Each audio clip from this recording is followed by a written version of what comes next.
So last time in Renascence, your party regrouped following the massively successful ambush that you staged against Theron's men. You had some downtime while you waited for the second hunting party to come looking for you, and took the opportunity to get to know a little bit about Willem's men and their goals. They told you a bit about the old North Rim cartel and how it had merged with the White Cartel in recent years, and how Theron had been set up to oversee operations in the valley, uh, and how things had grown stagnant since then. This is what recaps are for, that face right there. I never covered anything. Anyways, please continue. Well, uh, now you know. Black and white cartoon. It was the North Rim Cartel and the White Cartel. With their powers combined, they make the White Rim Cartel? With their powers combined, it's just the White Cartel now. Wait, did you say that Vanis was set as the leader? Yes, he was sent by the White Cartel to oversee operations in the valley. Meaning that he's not actually the leader, he's just the local power. I mean, It means this we're is what they told you. it means we're poking a wasp's nest. Wait, I missed that part last what, session. they That part too. I'm like, what the fuck is any of Cool. this say? So, Uh, make a note. I'm going to find that timestamp for you guys, and if you want to hear that conversation again, it is in last session in the video. Thank you, Pete, for archiving it. I heard most of it. I missed the part about him being set as the leader. Yeah. I thought I mean, it was basically one line over a 4-hour session, but yeah. Yeah. I thought he became the leader, which is It was a brief conversation in the early part of the session. Go ahead, yeah. Anyways, so were the old guard part of the old cartel? the old guard. Yeah, through a couple of sessions ago or something like that, somebody mentioned that. Oh yeah, no, he's part of the old guard. Oh, yeah. So that was that's not a proper word for anything. It's just the phrase "old guard," right? Just like some people were part of the Rim before the White Cartel took over, and they still work there, and they're not necessarily happy about the way things are being run, which is why they were part of it before it became cool. Before it became Theron's hold, essentially. So,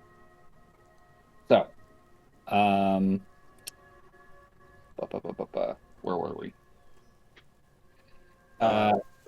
So you talk to Theron's men, or not Theron's men, Willem's men, and an hour and a half later, the second hunting party finally showed up. Unfortunately, you guys did not roll great on those stealth checks, so your hasty hiding spots led that ambush to sort of devolve into a very bloody shootout. However, you still emerged victorious and killed everyone but one enemy again. So, with Theron's forces sufficiently dwindled, the party was ready to make their final play. Hatched a plan to infiltrate the manor by disguising Noel as one of your captives, and sending him with a manacled Willem, pretending that he'd been caught attempting his coup. The rest of the party would follow under invisibility or under wild shape, and with very convincing performance, Noel was very easily able to get the group in the front door of the manor. After that, it was a simple manner to subdue the escort that went with you, and after that, y'all made a beeline for Theron's parlor and kicked the door in. And that is right where we're going to pick up. You guys are just about to rush in and do what you're going to do. So, are there any questions before we begin this battle? Since we're busted and all. Yes. You do have a successful stealth check that got you guys to this door. So you are definitely rushing in with surprise. I will also say if there is any preparations you guys want to make before the door is officially kicked in, uh, any buffs, any magic spells, any preparations you want to make before this whole thing kicks off, now would be the time to say so. I immediately become visible if I cast spells, right? Yeah. Yes. All right. Yeah. I'll Spells, magic, any attacks you make will reveal your position. Okay. I don't think there's any. I mean, I could give Bardic Inspiration, but I can also just do that as a bonus action in combat, and I don't use my bonus action for anything else. So I think I'll just hold him for now. Fair. Cool. Then If I'm invisible and reckless attacks, we get double advantage. you just get regular advantage. So don't reckless attack. Something You tells don't me need that to. in about 6 seconds you're not going to be invisible anymore. Just a guess. Yeah. I always ask that question whenever I get the chance to get double advantage. Not how that works. You want double advantage, you need to take the lucky feat, or Get I think the inspiration. elven accuracy, or use inspiration. Yeah. Okay. So if no one has any other preparations, Willem does have one thing he does as he's kicking the door in. He mutters something guttural under his breath, and his body is enveloped in this sort of swath of roiling smoke, undercut with these flashes of sort of fiery embers. I don't know what that spell is. I actually don't think you do, but we'll find out. It probably looks cool as the door swings open.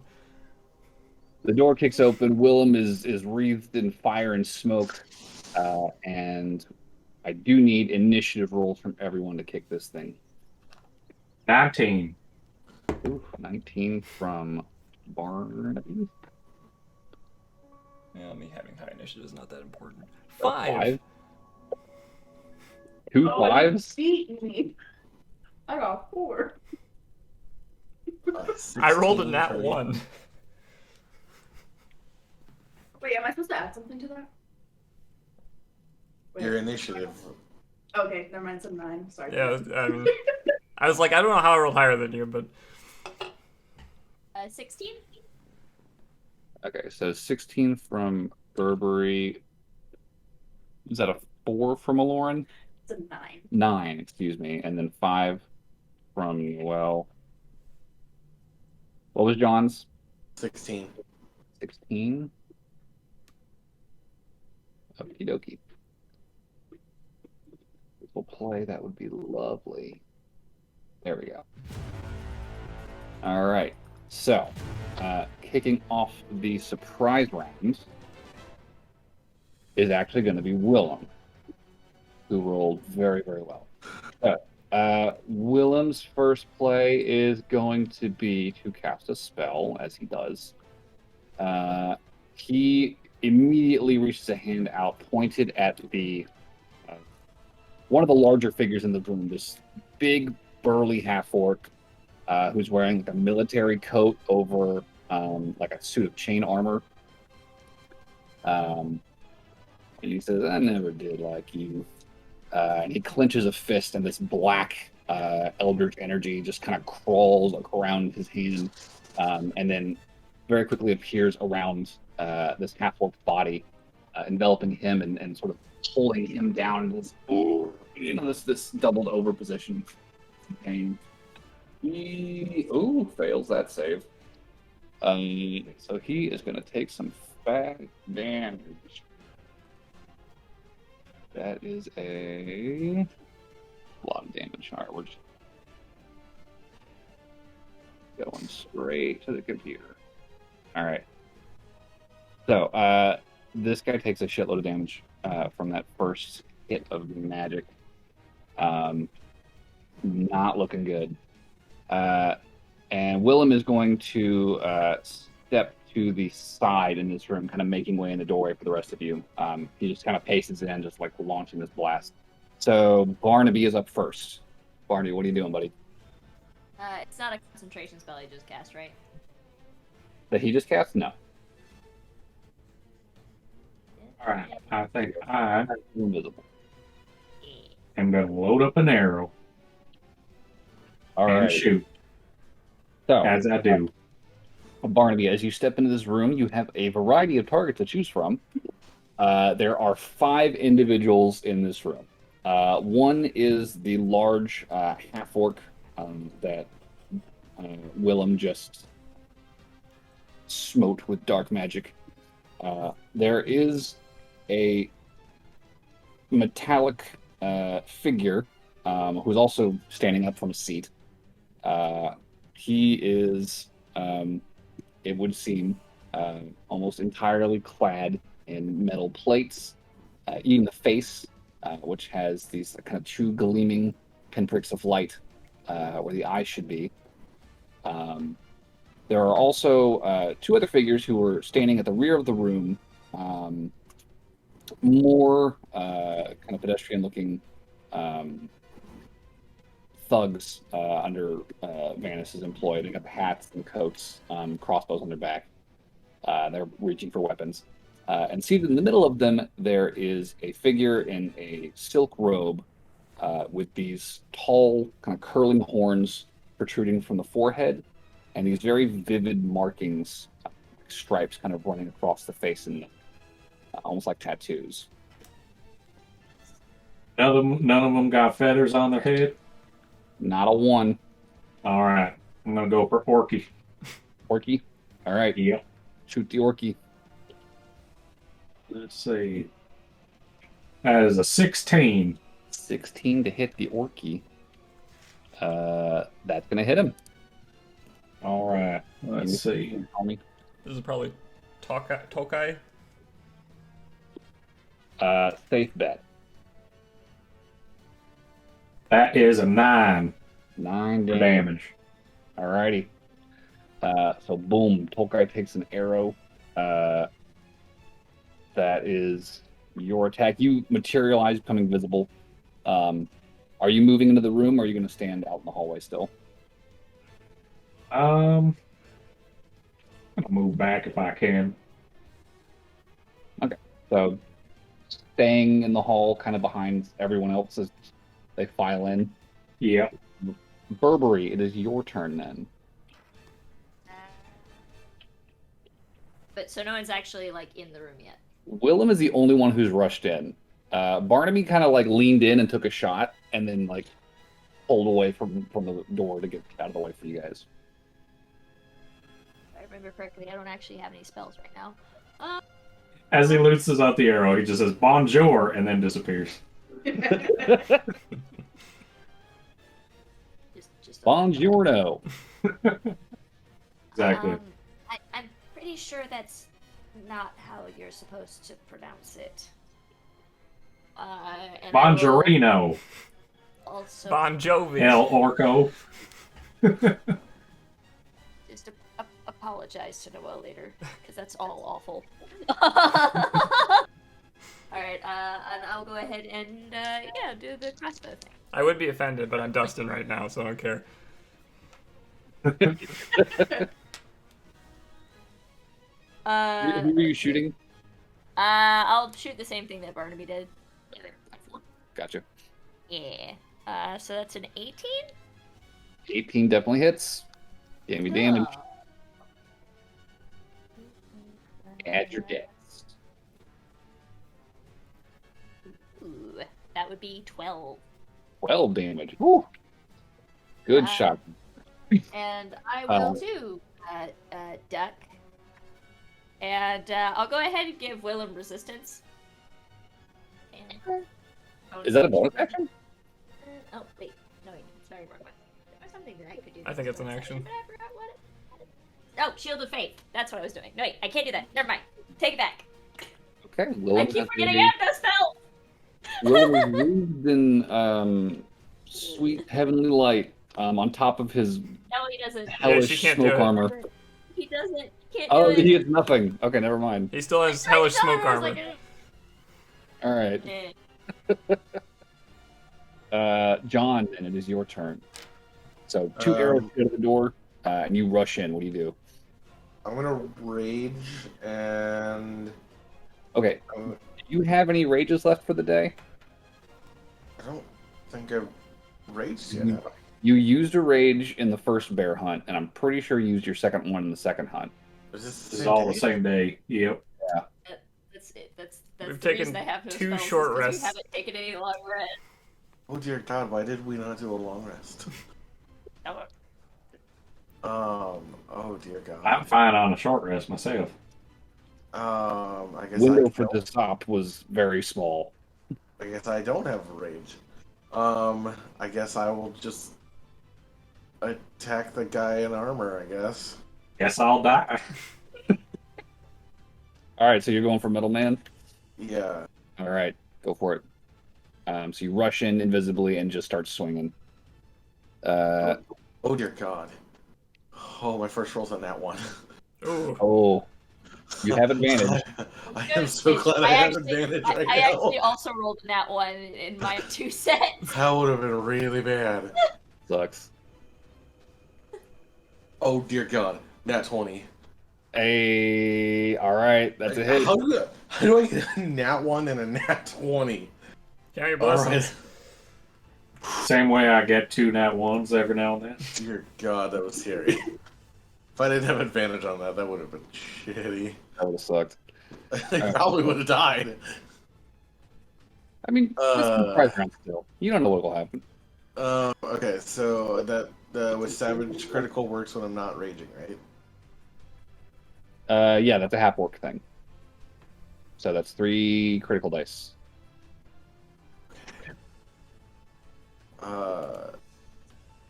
Okay, that's a 4, It does. 4, an 8, plus 5, I think.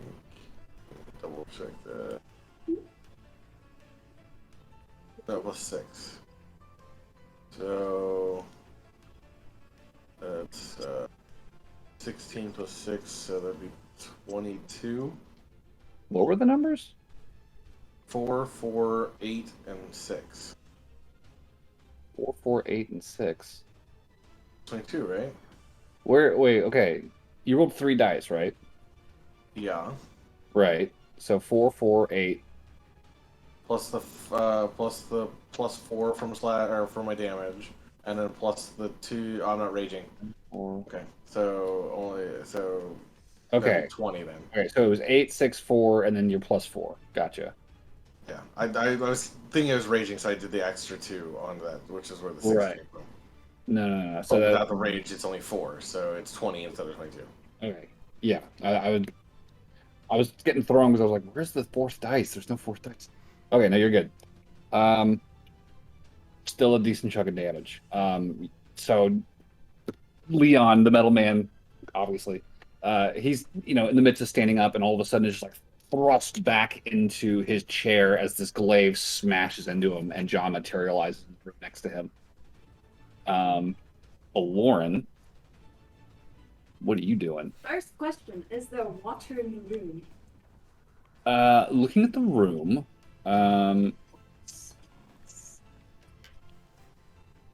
Perception check? I'll say with your passive perception, you would notice that they have drinks. Cast ice knife. Blood's mostly water. Okay. I'll cast it at the orc. I'll put them down. Okay. So what does ice knife do?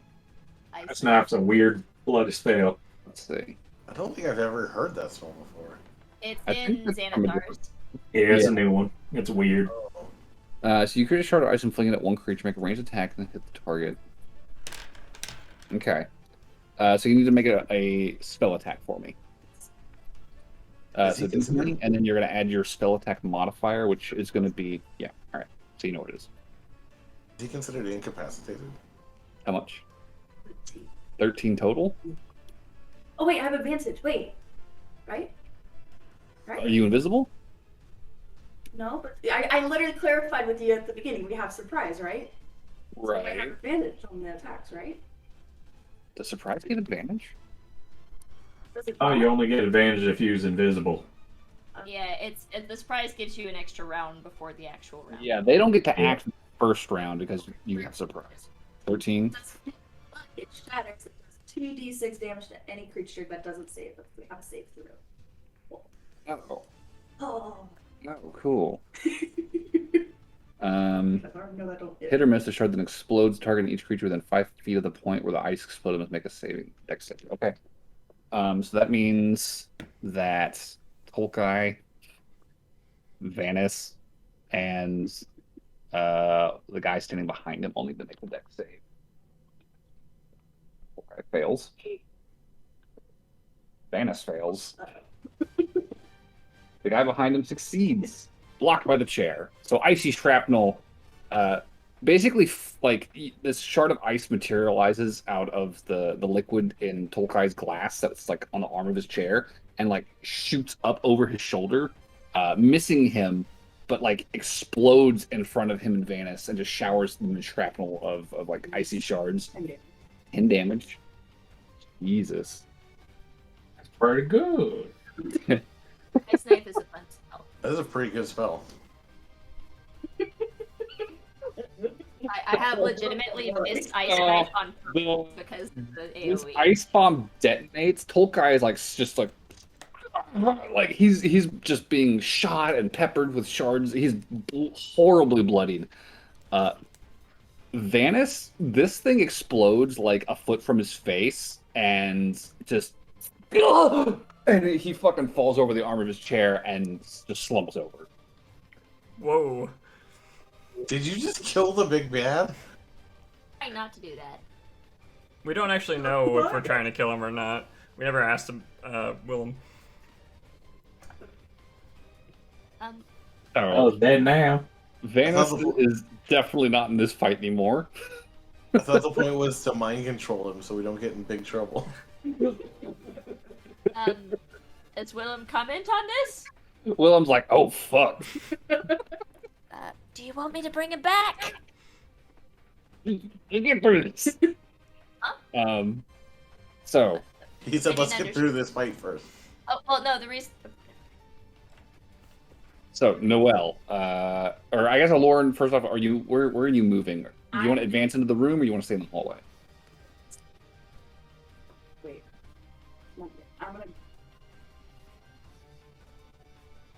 I'm gonna go into the All right, and I'm gonna step to the side of the door as far away from people as possible. all right. So you kind of Willem kind of fanned out to the right, you fanned to the left, kind of fill in the room. John's in the middle of this, standing next to the group.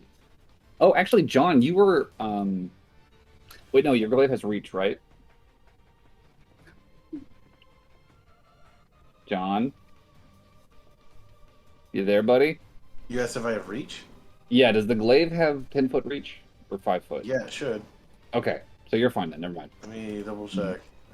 It just occurred to me because you melee attacked Tolkai, and then this thing detonated within like that 5 foot reach. But Yeah, you would have been reach. fine for it. Okay.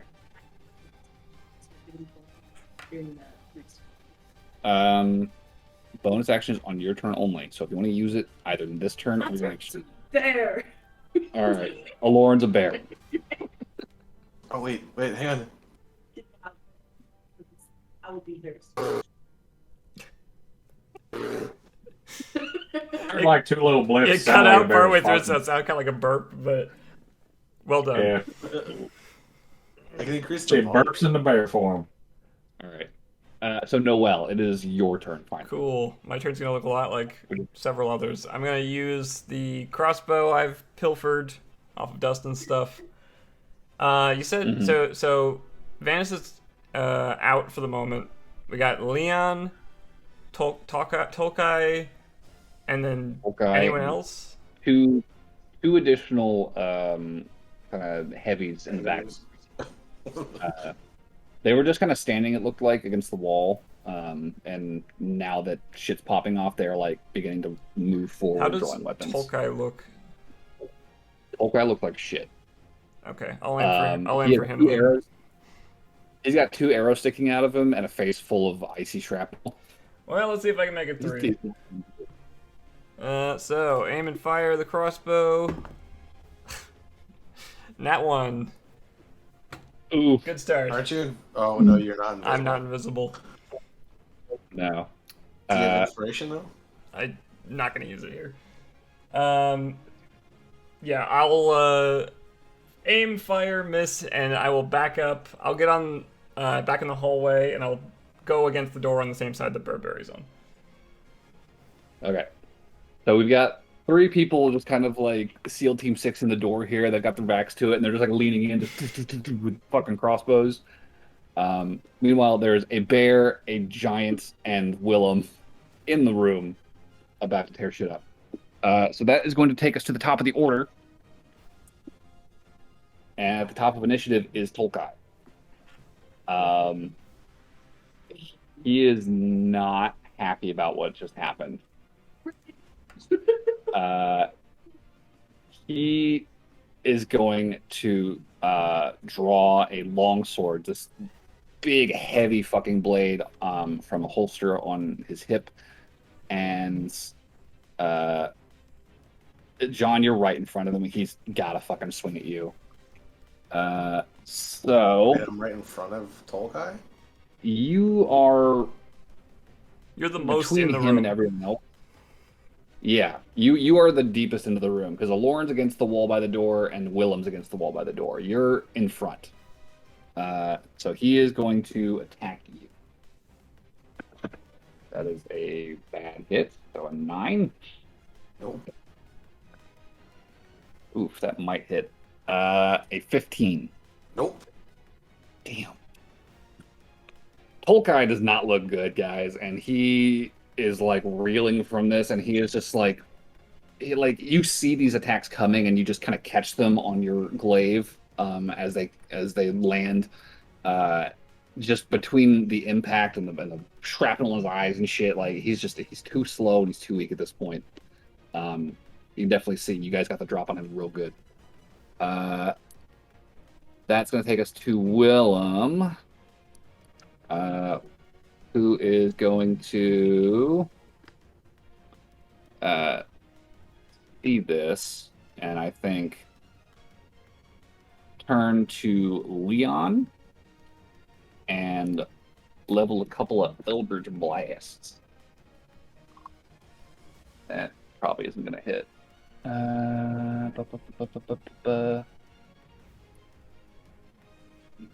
Yeah, no. Nope. So just these bolts of energy collide with Leon's metallic body and just kind of fizzle and glance, casting sparks out into the room. And Willem continues to kind of circle the room, keeping his distance from the others. That is going to bring us to the first big boy, standing behind the chair.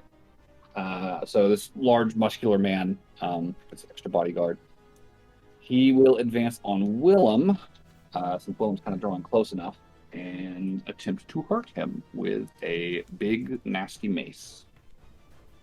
That the orc I done shot? That's going to miss. Willem sidesteps the first blow, but takes a big fucking face full of the second blow with a nat 20. Ooh. So that's going to be...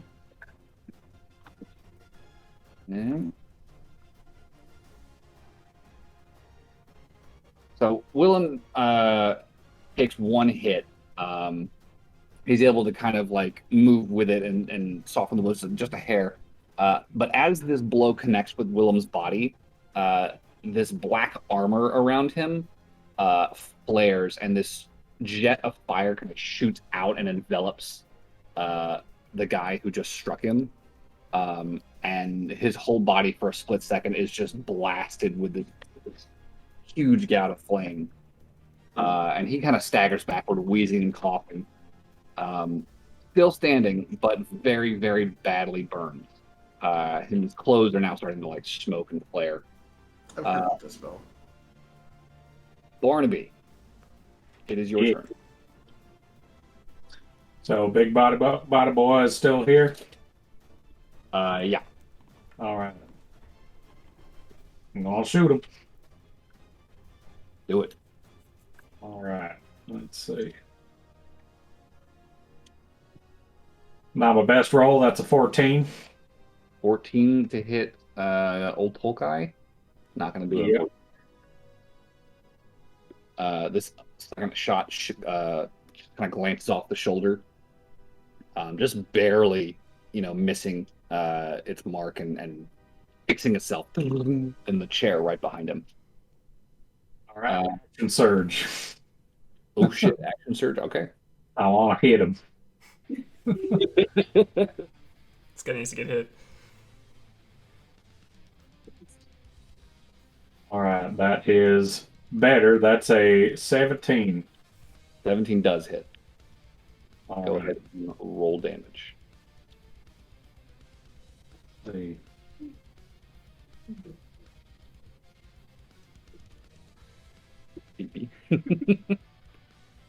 That is 7. 7 damage. 7. A third arrow fixes itself in Tolkai's thigh. He's still standing, What are we dealing with? Boromir? bleeding profusely. He's 100% pulling a Boromir right now. Does not look like he's enjoying it any more than Boromir did. That'll be your turn, Barnaby. Yeah. That'll bring us to the second of the big boys. He's going to come around the side of Leon's chair towards the bear. Yep. That is a miss with a 3. 13 plus numbers, which I'm pretty sure hits. Yeah. 11 and over. You take 4 damage as this big burly man swings at you with a mace, but you rear up and you're kind of like swatting him away, roaring and growling the whole time. That will take us to Burberry. How many folks are left? Is it? Everyone but Vanis is still standing. So that's Vanis remains slumped in his chair, unmoving. He's dying. that's 3 total. That's 4. 4 total. Sorry. So 2 burly guys, Leon and Tolkai. Okay. Sorry, I'm like because I'm He's doing well. Are we gonna want him for later? Because I can't bring him back from the dead. He's just mostly dead right now. Whatever you're doing, do it quick. Oh, I think I do remember asking Willem last session, and he said he wanted him alive for the safe code, and then after that, he doesn't give a flying hoot. Yes, he needs him. okay. All right. I want to bring your friend back up, but I don't want my ass kicked before I do it. Would you mind if I get in there? What are you trying to convince the people fighting you to let you in? It's their friend. I don't know if friend is the right word. Their boss? I mean, like. Sure, give me a persuasion check, I guess.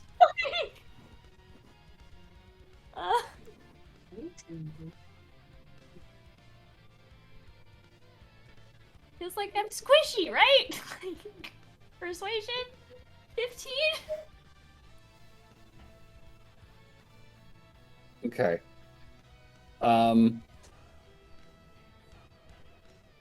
So you hear this, and I think Leon will chime in. If you can help our master, we would appreciate you doing so. I'm sure he would be more than happy to reward you for your help. Shuffles it like he's like, oh, sorry, like. He's just kind of like squeezing, please pardon me. I'm just gonna help him. And then so can I use a bonus action to manacle his hands together so he doesn't hit me in the face whenever he comes As back? a bonus action, probably not. No. All right. Well, then in that case, I'll kind of start. I'll prop him up against a wall, and then manacle him. Vanus is just slumped in his chair right now. Like he was sitting, and that thing exploded in his face, and he just went "Poof," and is just like leaning over the arm now. Okay. Coming up to him, you can see there are a number of small icy spikes that are starting to melt now, but they were embedded in the side of his face, and they're just like, bleeding profusely and dripping onto the carpet. In that case, I will use my action to start removing the ice, and I will say, it's usually not best to bring them back before the ice gets out of their skull. You understand? Like, and he is gonna use his action like next turn to cure wounds, but like, I would like to like. You want to prep? Yeah, I don't want it like I don't want to do it right now because I don't. Actually, Okay, I'll say make a medicine check then if you're wanting to like tend to him. I was like, is he dead yet, or is he still unconscious? Very out, and there's apparently ice in his like skull. So like, They're not big. They're not like huge spikes, but you can definitely see like little shards that have been. 20. BB pellets. Unnatural. Nat what? Unnatural 20. Oh, unnatural 20? Okay, good. Yeah, as you start tending to him, you do see that the ice is not super long, not big shards. It's like, little just fucking like icicle tips basically that are just kind of, stuck in his skin. You do find one that was kind of deep in, that looked like it was probably like the heaviest one, like a big chunky one, and that's what knocked him out. But the closer you look, the more you see like this bleeding seems to be more superficial than anything. The face bleeds a lot. He's okay. He's okay. You're gonna be okay. You're fine, buddy. He is breathing, and with your medicine check, you have stabilized him. So, good job. John, it is your turn. You are currently toe-to-toe with Tolkai, who is breathing heavily, bleeding heavily, and staring daggers at you. So, John's pissed because this big ol' orky dude just tried to hit him, and so he's gonna like backhand the glaive with the spike part right at Tolkai's head. Oh shit! And just as he's doing that, he just yells.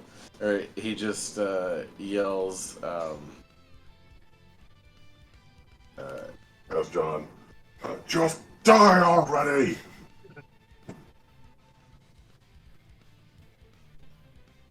So go ahead and hit. Sorry, I'm rolling. I gotta get back to my roller. Oh, that was a good roll. What is my? So that would be a 24 to hit. Okay, that definitely hits. Give me some damage. I'm still not raging, so it's only +4, so it's 11 damage. 11. All right, Isn't it? Yeah, 1d10 +4. Yeah, so 11 piercing damage. Yeah. So with an 11, the spike just through the jaw, and for a second, Tolkai kind of staggers back on one foot, and you see, the light in his eyes can flicker for a moment, but then you feel the glaive kind of start to vibrate, and this deep guttural growl grows into a roar coming from Tolkai. And with a scream, he just grabs it, and pulls it out of his face. I forgot they have that stupid passive. Yeah, that you have, Relentless Endurance. So instead of dropping to 0, he has dropped to 1. Somebody shoot this bastard. So he is just barely still standing. One hand under glaive, one hand on his sword, mouth wide, blood pouring out, just screaming. And that is your turn, John. Vanus is stable and is just sleeping soundly over the arm of his chair. He's having a good dream. Great times. Warren, it is your turn. There is a big burly man in front of you swinging a mace. Not next to Rude.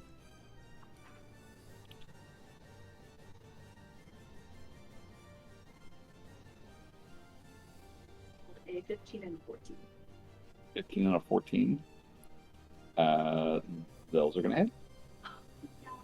Good job. I need a good. Who is Lauren attacking? Oh, you need a D8. We haven't got to find yours. The burly man that has run up and started swinging over. So there's John is in front of Tolkai, and Willem is off to his right, dealing with one of the other burly guards. Aloran is like in the left corner of the room, near the door, with another guy. Okay. And Leon is still getting out of his chair. So the first hit D4. 12 damage. Okay.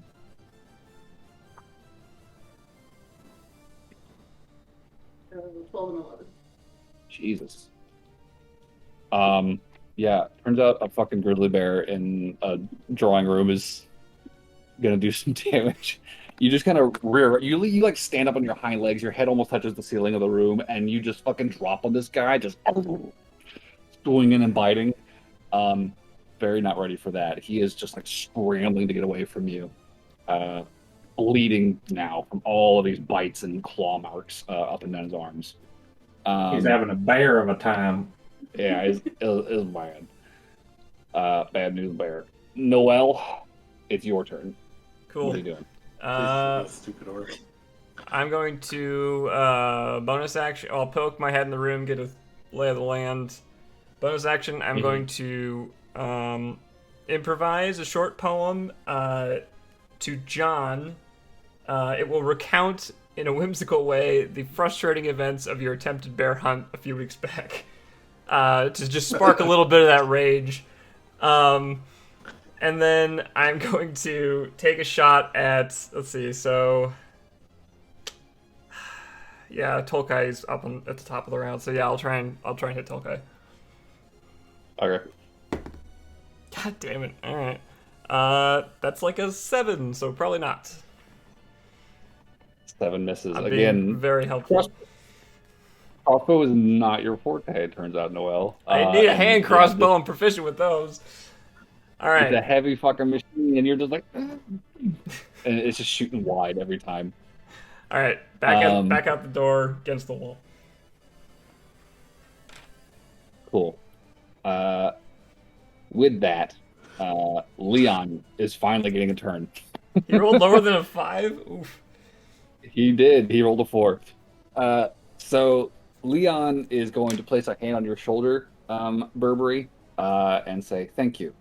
Please come with me," and dig his fingers in and begin to pull you towards the back of the room as he draws a sword. So he's going to make a grapple check. And I need you to make either an athletics or acrobatics check to counter it. You are so big bullshit. You said acrobatics or athletics? Yes. 19? 19 total? Not high enough. He Damn. rolled a nat 20 for 25. Oof. So before you even realize what's happening, Leon has said, "Thank you. Please come with me," grabbed you by the shoulder and slipped a sword under your chin and is now pulling you towards the back of the room, away from the melee. Oh dear. As he does this, he is saying out loud for the rest of the group to hear you, "I have your friend now. Please throw your weapons down, or this is going to get ugly." This turns up a ball and him doing Kill him.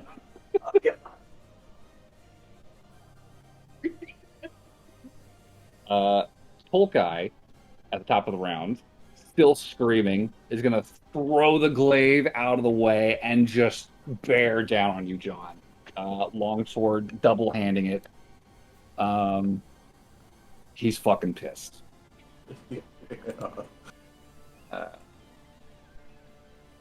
All right, so that's going to be a 19 and a 16 to hit.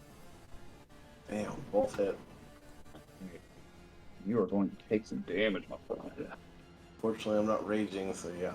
Yeah, that's going to be a 13, oof, and a 5. So 17 18 damage. damage total.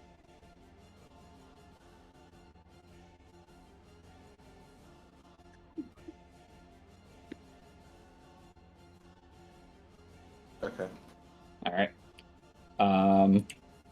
And he is just like swinging, battering at the half of your glaive as you're holding it up against him to protect yourself. And he's just like, "I won't you die!" Just spraying blood with every word, spittle from his mouth. Willem is going to see this and see the man in front of him, and he's going to say, "Oh, the hell with this." And he's going to hold a finger up to the man in front of him and point one out under the man's arm, pointing at Tolkai, and fire 2 Eldritch Blasts. Great, Well, you one took the misses. wrong person. I'm just a contractor. Willem is rolling fucking garbage right now. So Willem tries to pull a cool fucking guns akimbo thing, and the guy just fucking swats his hands and throws his aim off of both hits, and he misses, unfortunately. Willem's like, son of a bitch. The guy dealing with Willem, having just taken a face full of fire, yeah, he is going to push off of Willem, taking the disengage action. And he is going to back up to the rear of the room next to Leon with his new captive. You're on the other side of the room. He's on the right side of the room. You're on the left side.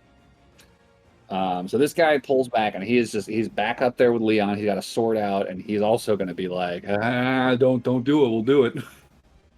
No, suddenly I'm really glad I didn't waste the spell slot on this goon. So Barnaby, it's your turn. Yes. I do believe. Who else we got to shoot left? Everyone is still standing except for Vanus. Either shoot the orc or shoot Leon, one of the two. Oh, for heaven's sake, I'm going to take out Mr. Orc. If you can. He's Oh, got I bet you I immunity to can. this last hit, apparently. That last hit point is all that matters. All right. Turns out half orcs have 2 of them. I think this may do it. That's an at 20. Oh, you bitch. All right. Don't even need to roll damage. I mean, if you want to see how bad it is, go for it. But yeah, he's definitely going to drop from this. I'll just put one right between his eyes. Yeah. So he is just like battering down on John, and suddenly there's a chunk, and he just slumps backward into the chair and drops his sword, and finally falls still. Just a That's how you do it. big old crossbow bolt sticking out of the middle of his head. That will bring us to the guy in front of the bear. Disengage, bitch. He is going to... Fuck. Ooh. The bear's problem. Is that fucking bear? The bear. The bear? He's gonna fuck the bear. I don't think the bear's going to like that. But It's not. They didn't establish a safe word.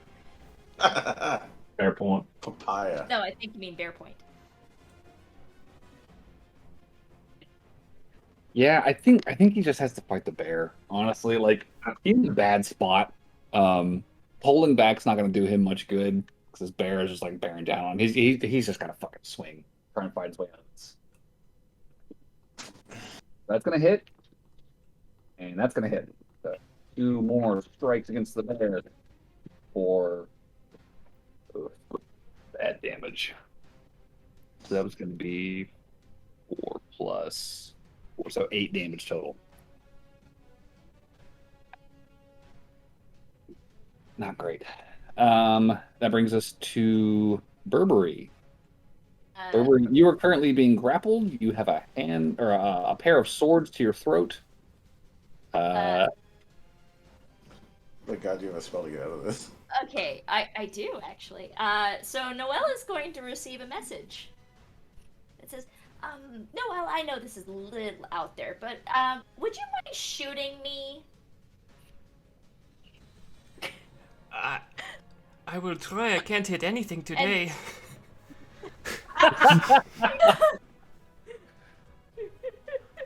Just the attempt would be good. I'd appreciate it. Like that's it's gonna be like. In the interest of, and he's gonna. Then he's gonna say, seriously, I'm just a contractor. I don't mean much to these people. in the interest of prudence, I would like to roll insight to make sure this isn't some kind of illusory trick. That's fair. Go ahead and roll insight. It's better than my attack rolls today. That's a the insight's 18. 18.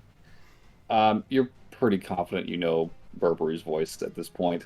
You guys have been traveling for a while, and I imagine you are familiar with the message spell. Yeah, we've done this before. Well, not this Yeah. exact thing, but yeah. I will say, Burberry, as you do this, you are definitely like kind of jerked and yanked back, and the swords are pressed that much closer up against the base of your neck. Just because you were literally like, gesturing and casting a spell in front of these guys and saying, "Hey, if you wouldn't like," before they pull you back, and they're like, no funny business.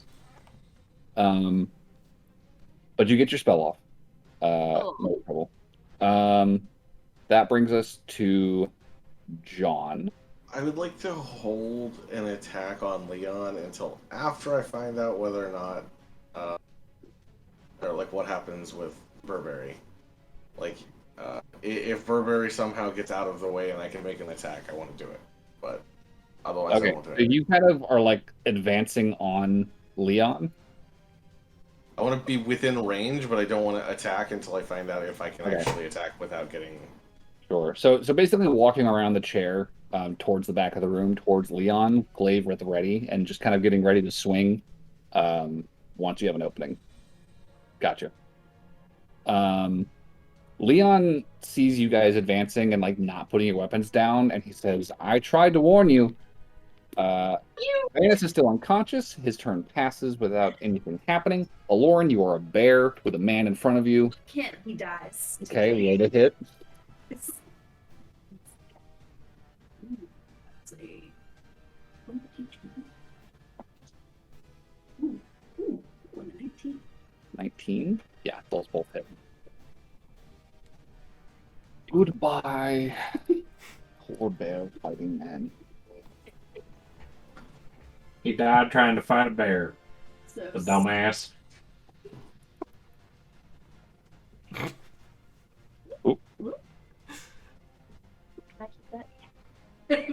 Keeping that one. He's basically already dead. I'm gonna let that slide. But in the future, you re-roll those. Yeah, he's definitely hit the ground. This guy is in a frantic panic trying to get away from you. All he has is a mace, and you are a very large bear. Can I try to intimidate by ripping this guy's head off? It's just, you just like snap through the neck again and just pull, and like 3 vertebrae come with it. They're just kind of dangling out the back. Lauren's fucking hardcore, man. Just not fuck around. He's not Burberry. It's not slide. Noelle, it is your turn. I will attempt to follow the instructions I was given. Poke my head in the door, and I'm gonna attempt to shoot Burberry. All right. A nat 20 would ever hurt you. Yeah, right. I don't think that's gonna hit you. 13? Nope. I mean, it might hit, but it's not going to do any damage. Yeah, You hit like the brim of the hat, and it's like No, I does didn't want to nothing. It damage just the hat. I'm the hat. It makes the whole outfit. He's got Burberry's head tilted back, so the hat's just kind of like up and exposed, and it just kind of shoots through it and into the wall behind you. Leon, meanwhile, says, "I tried to warn you," and is going to turn the sword and just shank. Don't worry, Burberry. He's giving So- up his leverage. I will say, given the circumstances, I will stay in the room, by the way, this time. All right. Actually,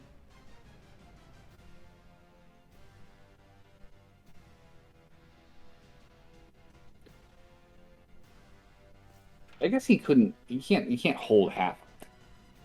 All right. Better plan. He has been making this threat, right? You guys have just been like peppering him with shit. Uh, now that he has the opportunity to ready his action, um, he is going to ready an attack on Burberry, telling everyone, leave the room now. Let me tend my lord, and perhaps we can negotiate the release of your friend. I mean, I can't tend anyone if I'm dead. So I have no room to attack, right? No, he hasn't dropped Burberry. He is still holding Is he Burberry like hostage. hoisted Burberry up so his feet are ding? Just curious. No. Aren't you small? Burberry is small. How big is Leon? Leon is medium. He's like a 6 foot tall metal man. So his shoulder. Oh, Where under his shoulder, whatever. All right. The point Where- is, he's got Burberry basically by the throat with a sword to him. where's Vanis from where I'm at right now? Manus is just slumped over in a chair From where I'm at. behind you at this point, since you have now Stand off. walked into the back of the I'm room. not meant to stand off. Just to stand off. Yeah, Leon is just very desperately trying to get you guys to back off, and just makes his ultimatum. It's like, leave the room, let me tend to the Lord, and perhaps we can come to an arrangement as far as your friend here. This is your last warning. After that, gloves are off. So that will be his turn. He is ready to attack. That takes us to the top of the order, where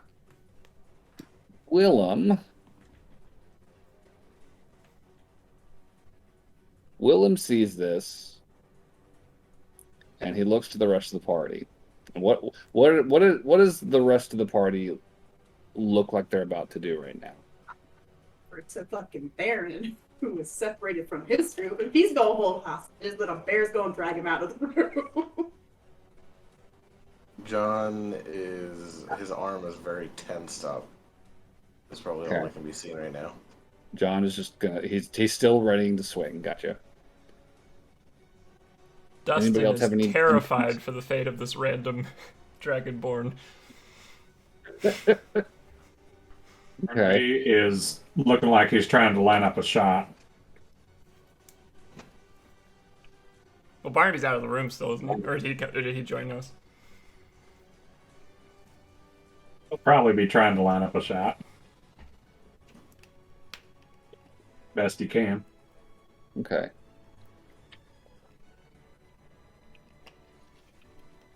I think Willem kind of senses the intent in the room then.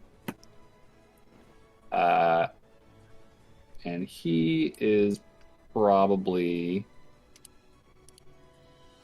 let's see here. He's got moves. What else can he do here? He's done a few things.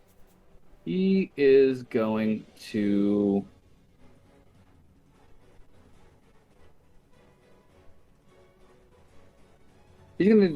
He's gonna cast a spell. And he's gonna say, I got a better idea. Let him go. And he waves his hand. Uh,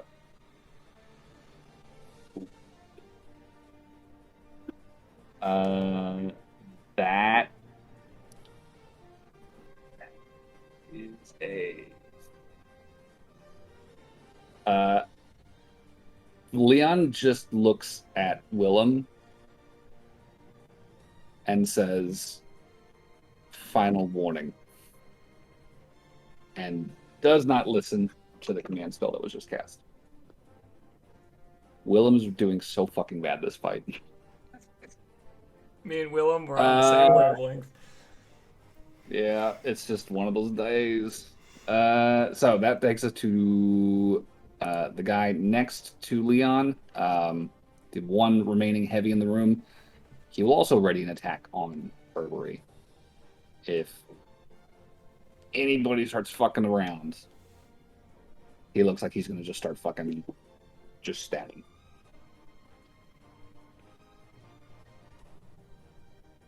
So, Barnaby, what are you doing? Say you're lining up a shot. I know. Leon is still in pretty good shape.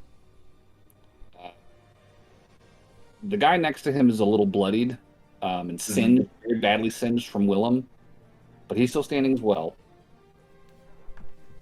Both of them have attacks ready against Burberry if shit pops off.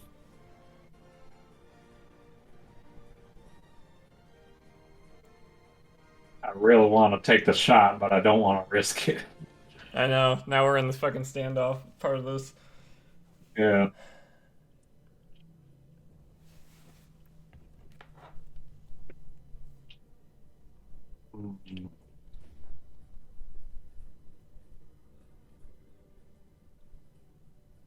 This is very treacherous.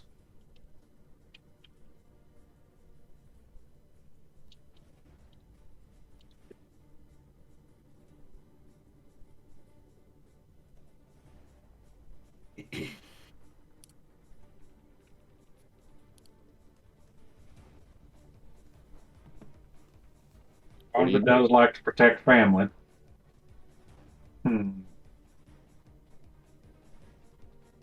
He's going to take the shot. Jesus, all right. Who are you shooting? I'm gonna try my best to. So wait, Willem cast a spell? You said Willem cast some sort of spell on Leon that did not work. Tried to tell Leon to let him go, and Leon was just like, "Shut the fuck up." I'm gonna stab And you." Leon's the one holding. Yeah, Leon has the hold of Burberry. All right, makes me feel a little better doing this. So I'm gonna loose the arrow at Leon. Okay. I'm gonna try it. All right. Leon hasn't been hurt yet. He's been a little hurt. Oh, did someone hit him? Yeah, somebody did earlier. Come on, dice, be good to me.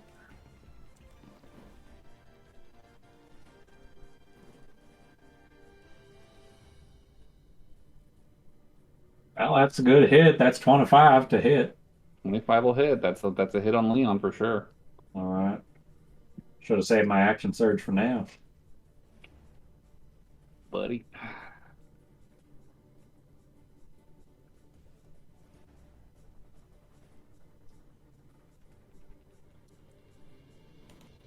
Okay.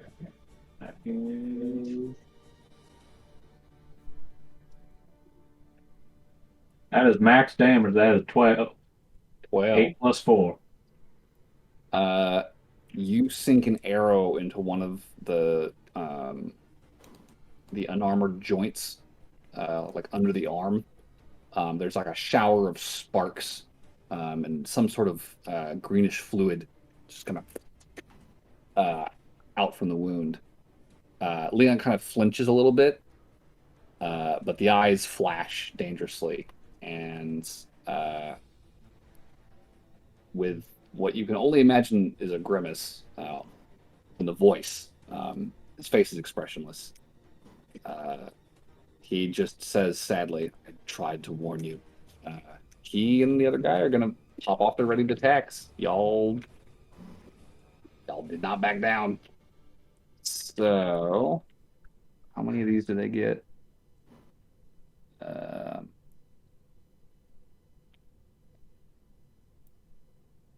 You can ready an action. An action. Mm-hmm. Not a multiple attack. Yeah, just you a single can't one. ready a multi-attack. I don't think. Multi-attack is an action, though. That's the thing. Can you ready a multi-attack? And a creature with multi-attack make more than one attack as part of its ready to attack. Let's see. In other words, it works exactly the same way as extra attack and can't be used with the ready action. A creature cannot make more than one attack as part of a ready attack. Gotcha. It can use multi-attack only on its turn. Gotcha. All right. Fair enough. So, one attack each. I didn't know Barnaby was such a rules expert. You click on that Google. All right. Leon first. Okay. I so, always said reading was good. There is an exception to that, apparently. And that is if the ready to attack happens on your turn. Well, it ain't their turn. No, I'm just saying that's the exception to that. Yeah. And that makes sense. All right. Does a 17 hit Burberry? No. So Damn. a sword punctures the coat. No reaction from Burberry. Does this trigger John's ready to attack? Your rate of attack was if you saw an opening. If I saw any opening that I could attack. Burberry's still standing in front of him. Is the thing. You Is that enough of a attack the guard? Well, how the other short guard. is Burberry? Yeah, the other guy's there. I mean, you could, in theory, attack him. Holy shit! Both of these miss. So, Burberry, that would as create an opening. tall as you are and as massive as this coat is, these guys both just fucking sink their swords like all the way in, and they come out the backside, completely bloodless. You can feel like cold metal behind, like on your back, where the swords kind of cross. But you're so tall and thin, they just completely just. Like, that would create an opening, right? I mean, if you want to call this an opening, I'd be inclined to say that Leon has half cover from Burberry, standing in front of him. Okay. He literally has like a human shield style hostage. He's not a big one, but he's there. But the sword is no longer at her throat, so that technically is I would consider plunged into the jack. Opening. If you want to call that an opening, then I'll give it to you. And then he has a half cover, you said? Yeah. So that means that I have disadvantage? No, it's just a +2 to his AC. Oh, okay. Well, I don't think that's gonna matter much because I rolled an 18 plus 6. Plus 6. 24. 24 will hit. So just a normal attack. That is 10 damage total. 10 damage total? Yep. Leon takes another 10 damage. So I've done 30 damage to him so far. He's still standing. He's in bad shape. Another heavy hit from the glaive. More sparks, more fluid flying out of the body. At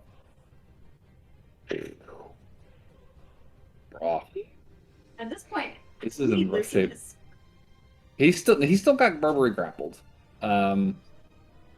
This was off of Barnaby's shot, which means that it is now Burberry's turn, technically.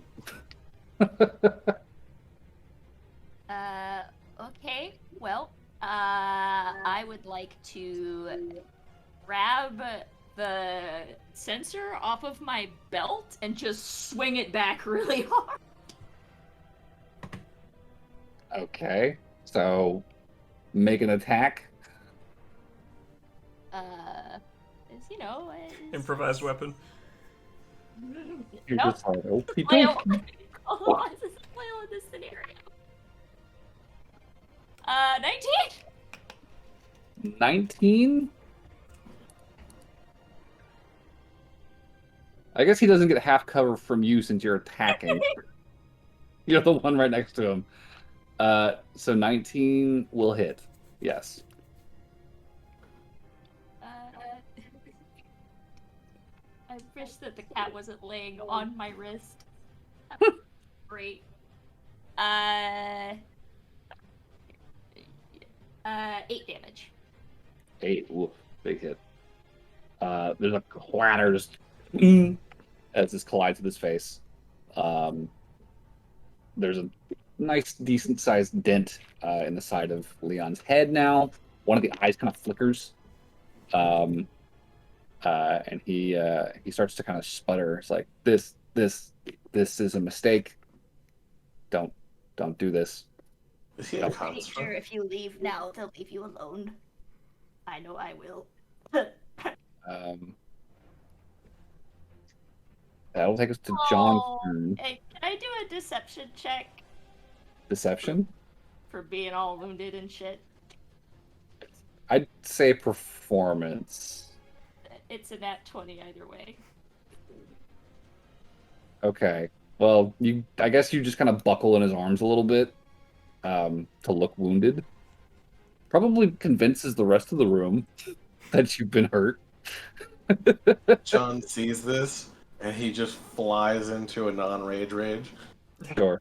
And he's going to make a reckless attack with the butt end of the glaive Okay. against this guy's head. Against Leon? Okay. So it was just like a non-lethal damage type thing? So he's just gonna take that glaive and he's just gonna swing the hardened butt as hard as possible into this guy's head. Okay. So I need to clarify then. Are you trying to disable him or kill him? This is lethal or non-lethal? This would be lethal. This is lethal. Okay. This is a giant heavy glaive being swung by a giant heavy man All right. with a Still trying to kill. hard, with a hardened blunt object. All right. Roll the hit. And I get advantage, right? Thank God, my first roll was a 3. Oof. Okay, so the second roll was 16, so plus 6, so 22 to hit. 22 hits. Give me some damage. Come on, give me a good damage. So it's 11 damage. 11. Boom. How do you want to do this? Yes. So he's up against the wall, right? Yeah. So when I smash the heavy blunt end, I wanted to put his head up against the wall, so it's blunt object against his head against the wall. It just creates a crunch. This cracking sound as you just smash into the side of his head, and this metal head breaks through the wood paneling of the wall, denting it like a good half a foot. Just and the body just kind of hangs there with the head embedded in the wall. He goes limp, and he just watches this dance of sparks kind of shoots out of the side of the head. Robot, do it. I think Burberry just kind of collapses to the floor. Yeah. Burberry is no longer grappled now. That brings us to Lauren's turn. You're not charging him. He dies. So, What? That other motherfucker just watched this shit as fucking Leon's head just gets caved into a wall, and he's just like, "Oh fuck, listen, y'all." He starts to back up. Can we talk so about you charge this? him? okay, so I'm gonna charge him, and I'm gonna right. Attack. Really? Okay. He's gonna surrender. I will not. I mean, he hasn't fully Okay, so I will ready attack to save it. So if he tries to do something, Okay. then I will fuck him up. Okay. He definitely is fearful now, full on fear for his life. And this bear just rushes up and in his face. And he's just like, oh shit. Noelle, what are you doing? So I'm going to, seeing that Aloran has this guy kind of pinned in the corner. That's it. That's the only other guy left, right? There's one guy left, yeah. And he's against the back wall next to Leon's motionless body and Burberry and John. And Lauren's just rushed up in front of him, too. So it's the big cluster in the back of the room. Cool. So Noel's gonna rush up to Burberry and say, I guess it's actually Dustin. Gonna rush up to Burberry and say, "Are you all right?" There are days. I'll be fine. Just give me like That looked bad. 5 minutes. All right, I I will. still have the cure wound, you know. I guess I'll. You never used it. No, I can't hold a spell. I'm not gonna do any aggressive actions. I'll probably just for my action, I'll just turn to Willem and say like, I think we got him, boss. I think you're right. I look around the room at the pile of bodies that you guys have just mowed through. He looks at the one guy against the back wall that is now being towered over by a bear and John. Says, "You gonna give us any more trouble?" And that guy in the back, he like looks around the room. Everyone's got fucking crossbows and magic in their hands and big bear claws, and he's got a mace, and he's just like, "Drop it. Fuck it. Y'all win."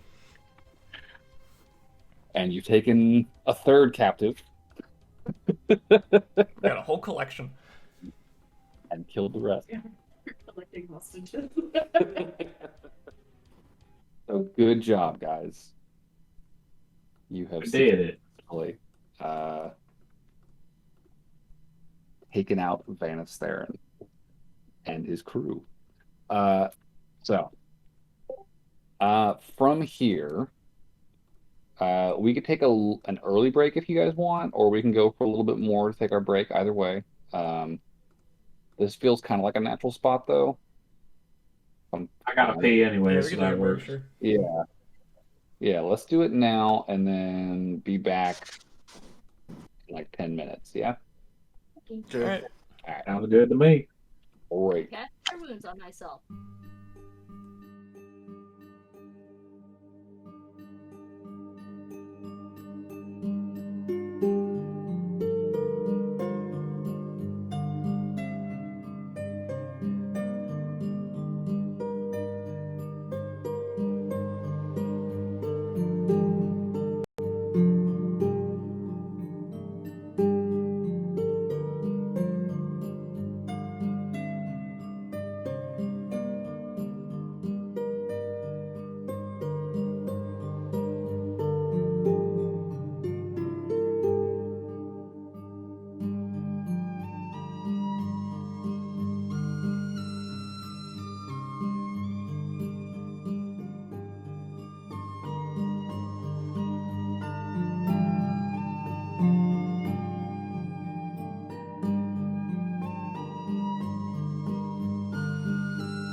All this right, show stream is back on the back up. road.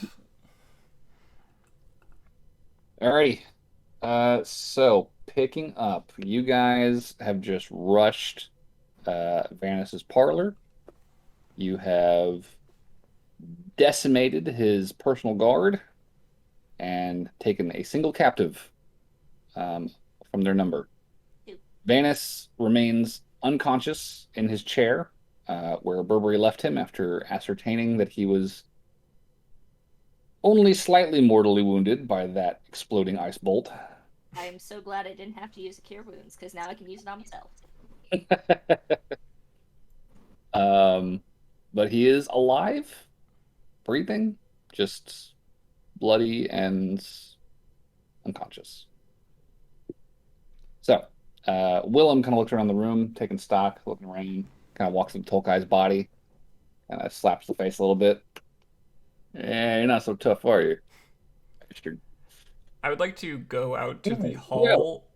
Sorry to interrupt. I'd like to go out to the hall and I want to hear or listen or perceive if there's anyone that's coming because there was a huge ruckus. sure, give me a perception check. Oh my god. Can't roll tonight. Nat 1. That's my third one of the night. Yeah, with a 1, I'll tell you this. It's kind of hard to tell because you do hear noise outside. Um, and there's a lot of like yelling uh, and clattering. And just over the sound of that coming to you through the window on the other side of the hall, uh, you can't really hear the sound of distant footsteps approaching necessarily. Can I look out the window? Yeah. Looking out the window, you see that there are a number of men. Uh, they look to be the ground guards for the manor. Currently engaged with a half shootout, half melee with a number of other residents of Theron's Hold, also wearing similar garb, hats, coats, crossbows on the back, feathers in their caps, as they are sort of storming across the bridge and just laying waste to the ground guards. I'll definitely report that to Willem. He is currently looking over Vanis when you walk back in the room. He says, "Ah, good. The boys move quick. Time that well. How long before old Theron comes to, you think?" You got a good look at him. He turns to you, Barbary. Burberry is currently mending his coat. With that medicine check earlier, does that qualify for that? Or do I need to make It could be an hour or two. He got hit pretty hard. I mean, you can already see like around the wound. There's definitely some significant bruising along the side of the head. I'd say maybe an hour or two at most. He should be okay. All right. Well, I don't know if I want to wait that long. Him anymore. He starts kind of reaching into his coat pockets, fiddling around. Here. He pulls out a small vial of swirling red liquid, and he is with John's socks. I don't know if that's going to wake him, but I know this will. He is going to prop Vanis up, tilt the head back, hold the nose, and just pour this vial into his mouth. And a few seconds later, Vanis takes a deep breath and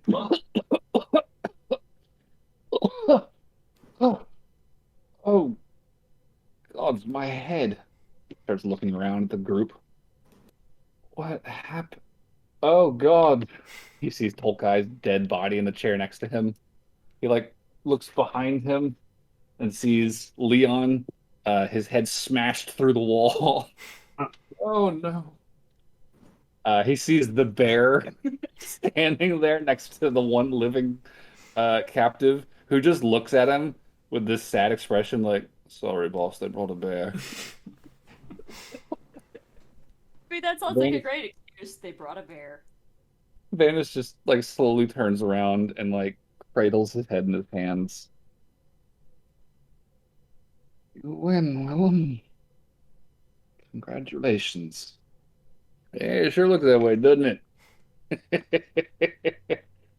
Don't look so glum, buddy. How the game's played, right? What do you want?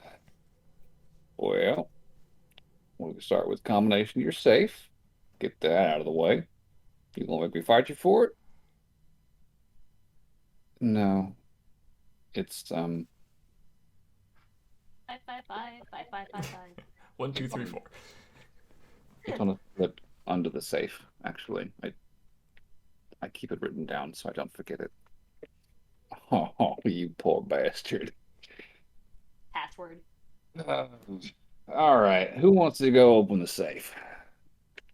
I think that's where my fish might be. The bear raises a hand. I think might be where my barrels of fish is. Might I be a bit highly small, doubt. but Barnaby. I highly doubt it's in the safe. I imagine that was probably put in the larder. But there's going to be money in the safe, and I can pay you with that money. So who wants to open the safe? If we could get both, that's not too bad a thing. All right, I appreciate the enthusiasm, but if you're going to do that, you're probably going to need thumbs. I can do it. I'll be your thumbs. It's not. It's Sad not bear. booby trapped or something. Yeah, do we know if it's trapped or? He looks at there and Vanus shakes his head.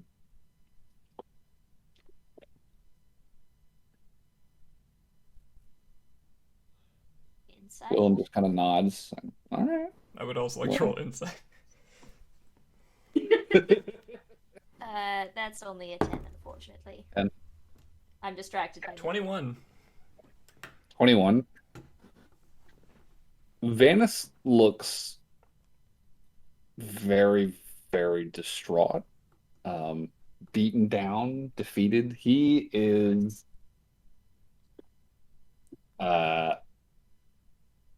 despondent, and I don't think you get the sense that he is up to trying any tricks. I don't think he feels like there'd be a point. You sense just the negative vibes coming off this guy right now. They're too strong. Also, just as a refresher, I don't remember, what does Vanus look like?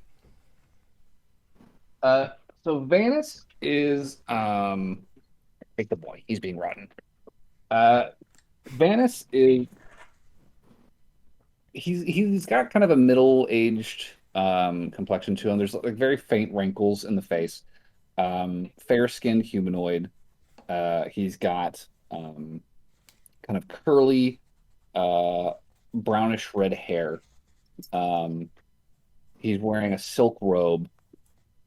He has a pair of horns, the same sort of fair color as his skin, protruding from the forehead and kind of wrapping backwards. And across his face and neck, and you can see now that you're closer, a little bit on the backs of his hands, he has this kind of vivid striped pattern running across his skin that's the same color as his hair.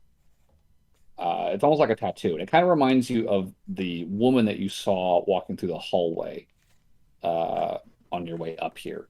You saw I don't a think I young saw lady, no horn, similar striped pattern on her skin. that. Okay. Well, let's go get that And, safe. should be in the next room here. And Willem points at the wall on the door on the opposite wall from where you came in, which is pretty close to where you're standing right now. And yeah, who's making for that side room? Somebody's going for the vault. Well, For the safe. Lauren, do you want to go? Yeah, let's see. Stay with the captives. Yeah. All right. The big bear stands guard. Probably a good idea. I will Right. stay with Lauren. So Noel, disguised as Dustin, Barnaby, you guys pass through the double doors into a small, um, looks like just kind of an office more than anything. There's a little globe next to a very beautiful wooden desk, um, very fine leather upholstered chair seated at it. There's parchments, quills, inks, all that shit sitting on top. Uh, in the corner, next to a liquor cabinet, there is a very obvious, noticeable, uh, heavy black metal safe. Um, the door has this like gilded embroidery on it. It's very fancy, very high-end safe. There's a little turn dial in front of it, and a handle.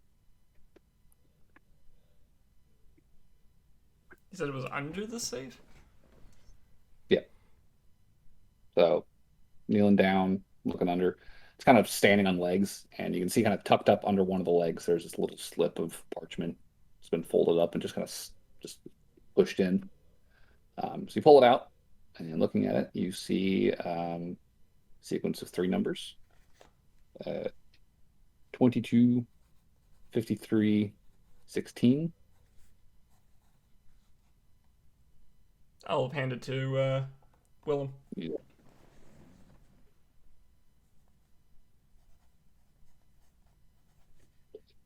kind of looks at you with a smile and kind of shakes his head.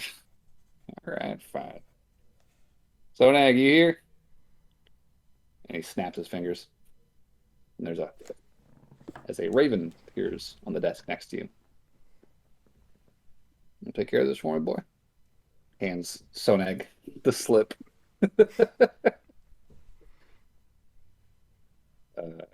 Which Sonag kind of catches in his beak and then vanishes from sight. And you hear a flutter of wings. And something latches onto the safe invisibly, and you see the dial begin to spin. And it begins to go.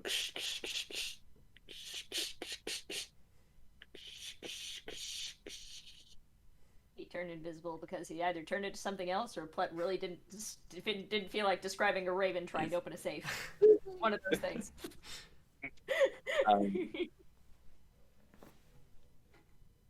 And with that final click, you hear an unfamiliar voice say, "It's open, boss." You see the handle, and the safe door slowly begins to creak open.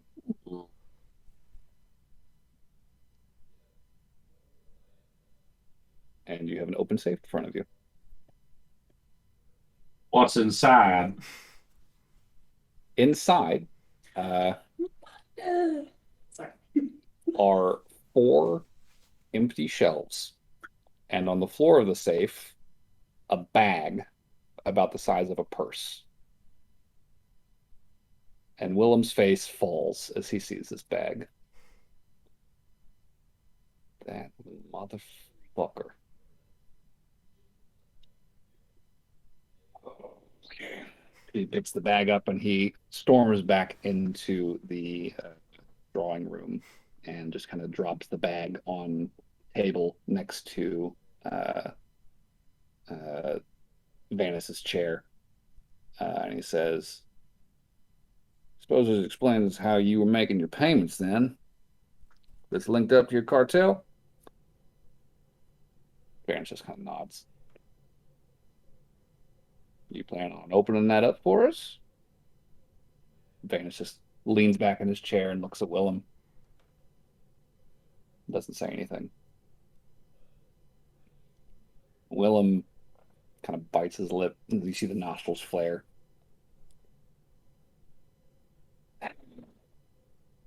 "We'll talk about it then." All right, folks. I do have a hair of bad news. My friend Mr. Theron has been taking extra precautions with his money and has secured it with some overseas bankers. This here is his bag of savings. He picks up the purse. Anyone want to try and take any money out of Mr. Thanos' vault?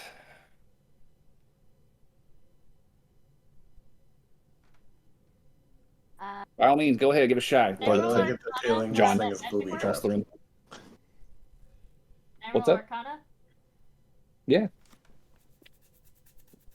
John's like, why do I feel this is booby trapped? It ain't shit. It's just locked.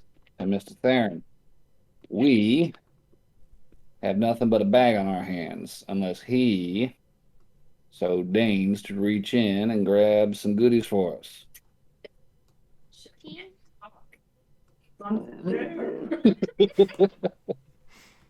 13, you said? 18?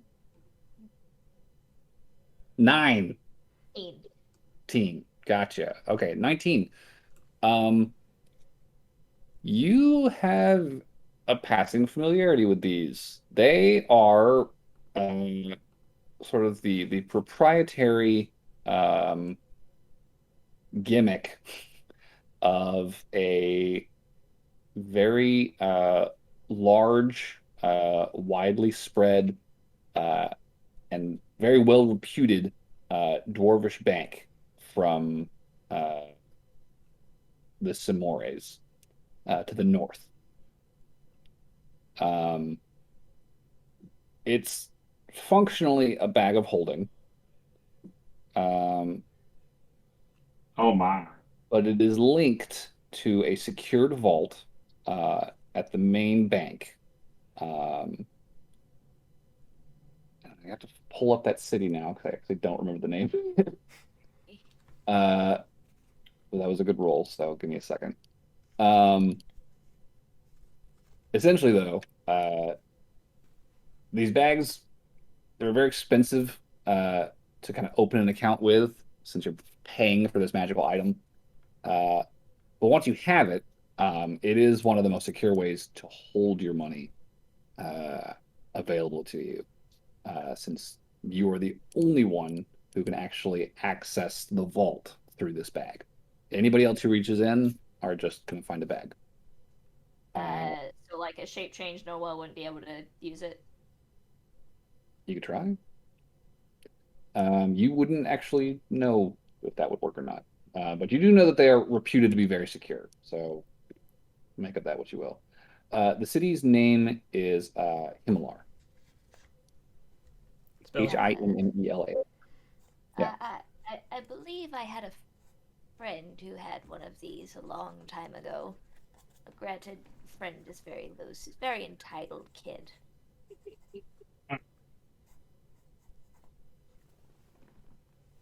My dad knows Mario. He's got all the money in the bank. John still- Sorry, it doesn't qualify as hide and seek. If the item that you were hiding you put in a vault that you're the only one that can open, that's cheating. John is still standing there with the cat. Yes. Turn back into a fish person. Fish person. Yeah. Okay. So I don't want to call. Aloran drops bear form. I know. So if I understand correctly, why don't we just have Vanis just take the money out for us? Or is he gonna die over this?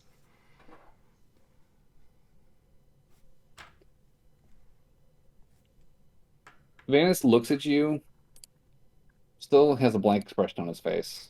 I can't believe you, Dustin. And I mean, as much as I hate to offer the option, the body does have a lot of bones, and they are quite painful when they break. If we take that option, I'll be leaving the room. understand. Vanis speaks up in response to this. Any withdrawals I make without proper authorization or withdrawals from the pockets of my superiors. I assure you, whatever becomes of me at your hands, they will visit on me twice over or more if I cross them. So he doesn't have money. As I'm sure you're aware, Willem. Just means breaking you is going to be a little harder. But we got time, don't you worry. He claps Vanus on the shoulder. Well, in the short term, we have to sort out payment. So, if we also need to get a hold of folk. I'm still here for Folk. Oh, can I? Sorry. Well, so once we get the news that this is gonna be a thing, could I start looking around for financial documents? Like if there's any accounts of ingoing and outgoing income and any documents anywhere, in like a desk or a drawer or something. Yeah, give me an investigation check. Tranquil plane. Pain. Thing. The tranquil pain. You're just looking for a big magical mirror, essentially. Sure. It's like Sean's. I rolled a 4. It's a mirror. It's an intact mirror. It's intact. A 1, you said? 4. Oh, a 4. Not much better. Yeah, it's not great. Looking at the documents on the desk, they're not written in a language you recognize, which really doesn't help. And a cursory investigation of the drawers in the desk and the cabinets against the back wall. There's actually not a lot of paperwork on hand in here. Like, there's a lot of supplies. There's like stationery, like wax and seals and candles and all that shit, but like no paperwork on file here. And as you're searching, Willem will probably chime in. If it's anywhere, he's probably got in his fucking bag. You be looking for a while. You know, while it does make things quite more difficult for us, it did take a good amount of forethought, so very well done, I suppose. It's just how we do things. It's a very expensive way to do things, although it entirely makes sense. Seems like a very stable solution. Stability was the goal. He looks at Willem. I mean, you've looked that up, haven't you? Willem just kind of grins a little bit. You know me. I like things fun. So, as I was saying, folks, as far as your payment goes, we will get something together for y'all in short order. As far as Fulke goes, I think we've got a clear shot. If you want to collect them now or wait till morning, it's up to you. I will say, though, the ruins are a touch treacherous. If you want to get some shut-eye before heading up there, I wouldn't blame you. Question. Shoot. So, Which way to the larder? The law. The larder? The law. That's where he said the fish was. That's gonna be south wing, downstairs on the first floor. You really looking for that barrel, huh?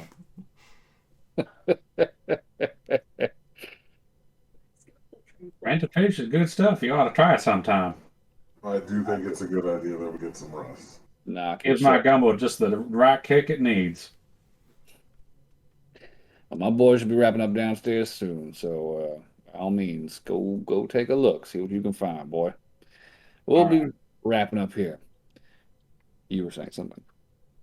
I'm gonna ask Vanus, do you have a tranquil pain? I assume that's a reference to something specific. I'm afraid. Fancy special mirror.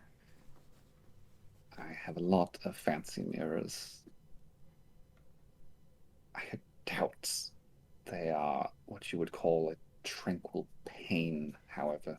I'm gonna go investigate all the You just want to go look around Like the a, house. Yeah. yeah. All right. Lauren's just like, fuck this, whatever. And starts looking around. So go ahead and give me an investigation check.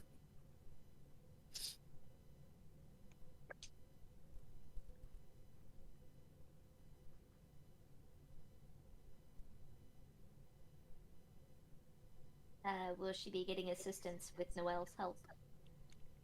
I was looking for something entirely different. Oh, my bad. So the 14, looking around, you just start kind of going room to room. Uh, Big mansion, lots of rooms, actually. Uh, right now you're on the second floor of the north wing, and this parlor room is adjoined to sort of a large master suite. There's a little office off to one side. To the other side, on another wall, there is a door leading to the master bedroom, which is a beautifully decorated room. There is a large mirror at the vanity against one wall. Uh, it's very, very fancy. It's like a gold I don't feel rimmed, like it's um, like beautifully polished. Like it's a gorgeous mirror. Um, that doesn't strike you as what you're looking for. be a magical item. It was very magical from what Gerald's There might be a described. there might be a specific place where he would keep magical items, or he might just have them all in that vault that he's got locked away. Likely the vault. Magical items are rather expensive. Detect magic. Okay, sure. And use that as you search? Yep. Okay. The mirror in the bathroom is not magical. Or in the bedroom is not magical. You go into the bathroom.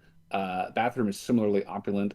There is a large raised marble tub set into this alcove with gold tiling all up and down it, and this huge marble statue of this nude female figure with a pair of horns protruding from the forehead as well.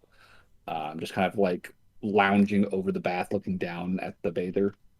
Um, Gold faucets in the shapes of lion's head, gold towel racks, fucking crazy soft towels. Just I'm like gonna take a bath in here. We should take those towels. um, bathroom mirror. Glancing at that, no magical aura. Moving on. You make your way back to the main landing. So if I find any, I want to collect them and bring it. So looking around, I will say that the magical items you do encounter are primarily light fixtures. The lamps in the bedroom, there's these little crystal lamps that constantly they give off this perpetual golden light. There's a massive dome, like inset in the foyer ceiling that is just lined with these magically glowing crystals, also giving off golden light. The dining room has an enormous panel, just this sheer flat reflective crystal that is giving off another, Like to take aura one of of these golden light. crystals. Okay, you want to grab one of the lamps then, like off the table? The glowy crystals. Okay, it's just like a standing like pillar of crystal that glows. So it's almost like a candle without a flame on it, made out of like quartz. I'm gonna grab it and I'm gonna give it to Noelle. And be like, for at night when you can't see. Is it as good as a torch? Because that's actually very useful. Um,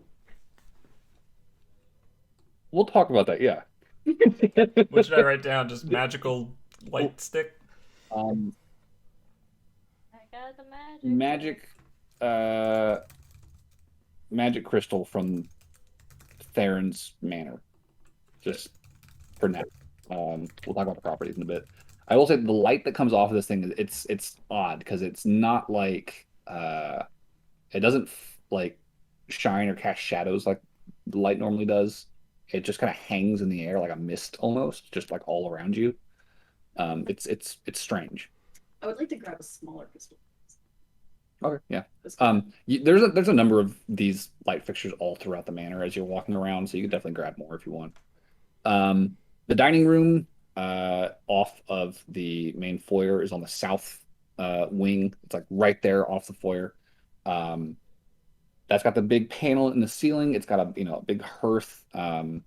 Beautiful, beautiful table of like dark hardwoods carved into geometric shapes. Anything magical? There is a magical item on the table. It is a glowing, not glowing. The aura, it's a magical aura coming off of a vase full of flowers.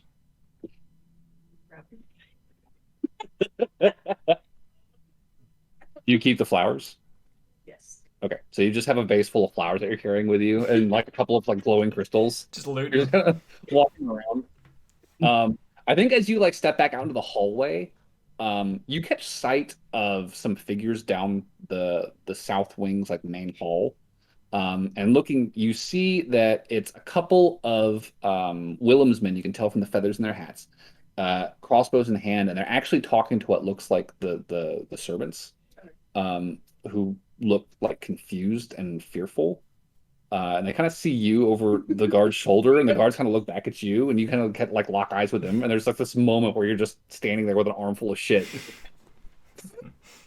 and the servants just kind of like point to her, and you can kind of see like, "Is this okay?" And one of the guys just kind of like waves the servants back and kind of like gestures them into another room. The other one looks back at you and he says, "You with us, right?"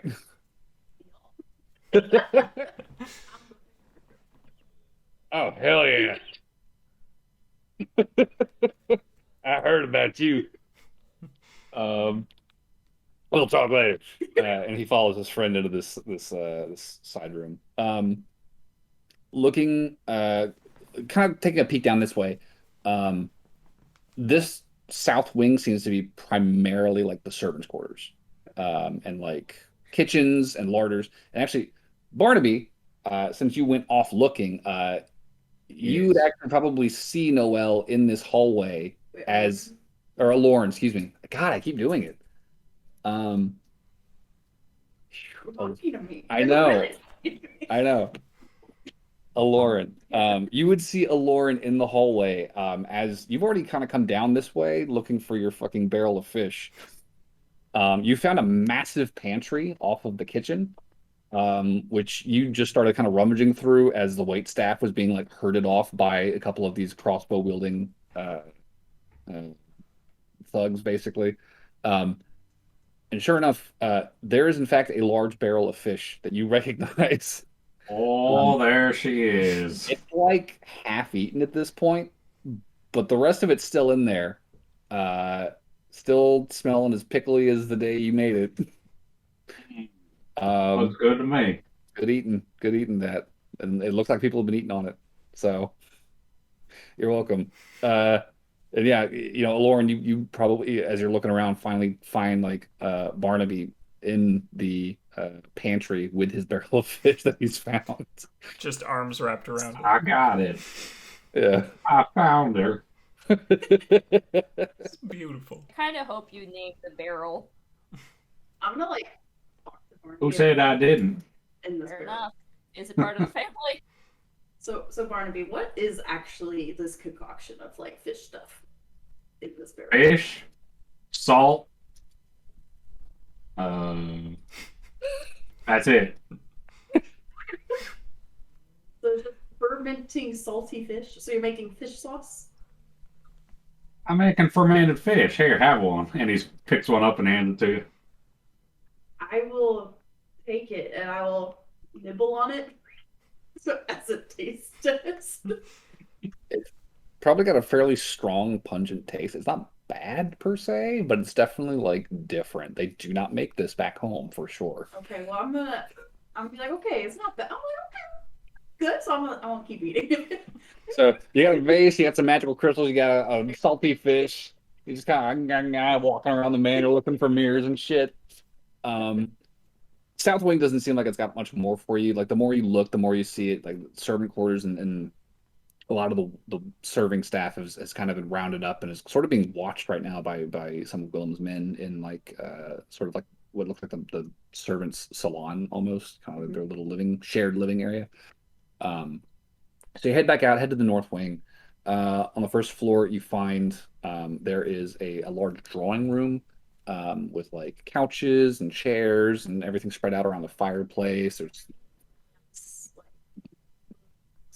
Pens and stuff. so there is like a pretty sizable bar in this room, like a self-serve little bar. Um, there's like all these crystal tumblers and bottles and stuff full of what you could only assume is booze.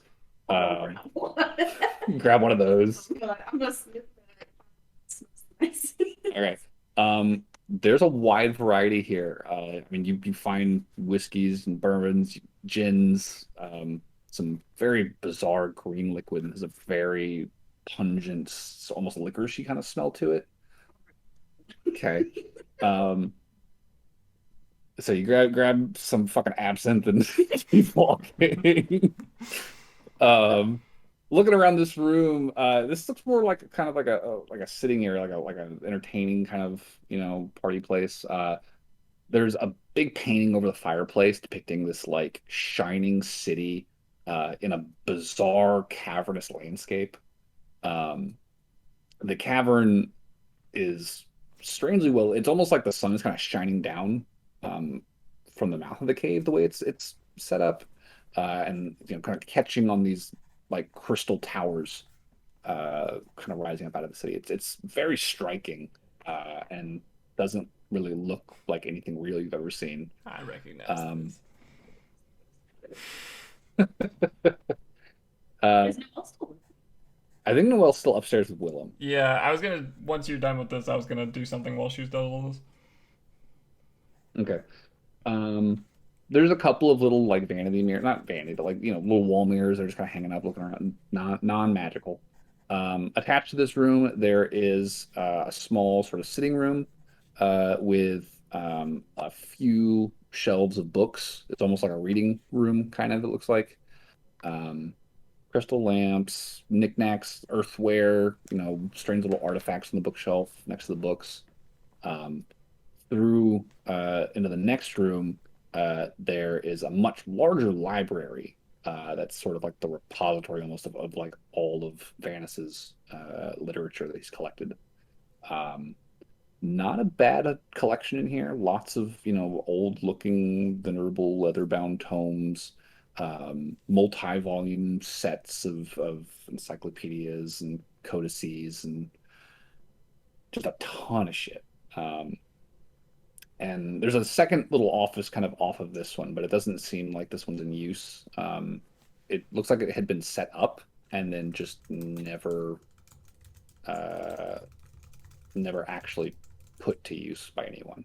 It's like he built this place. He had all these fucking big plans for it. I was like walking around it, like this place, the way it's built feels like it's built for like a big like a family.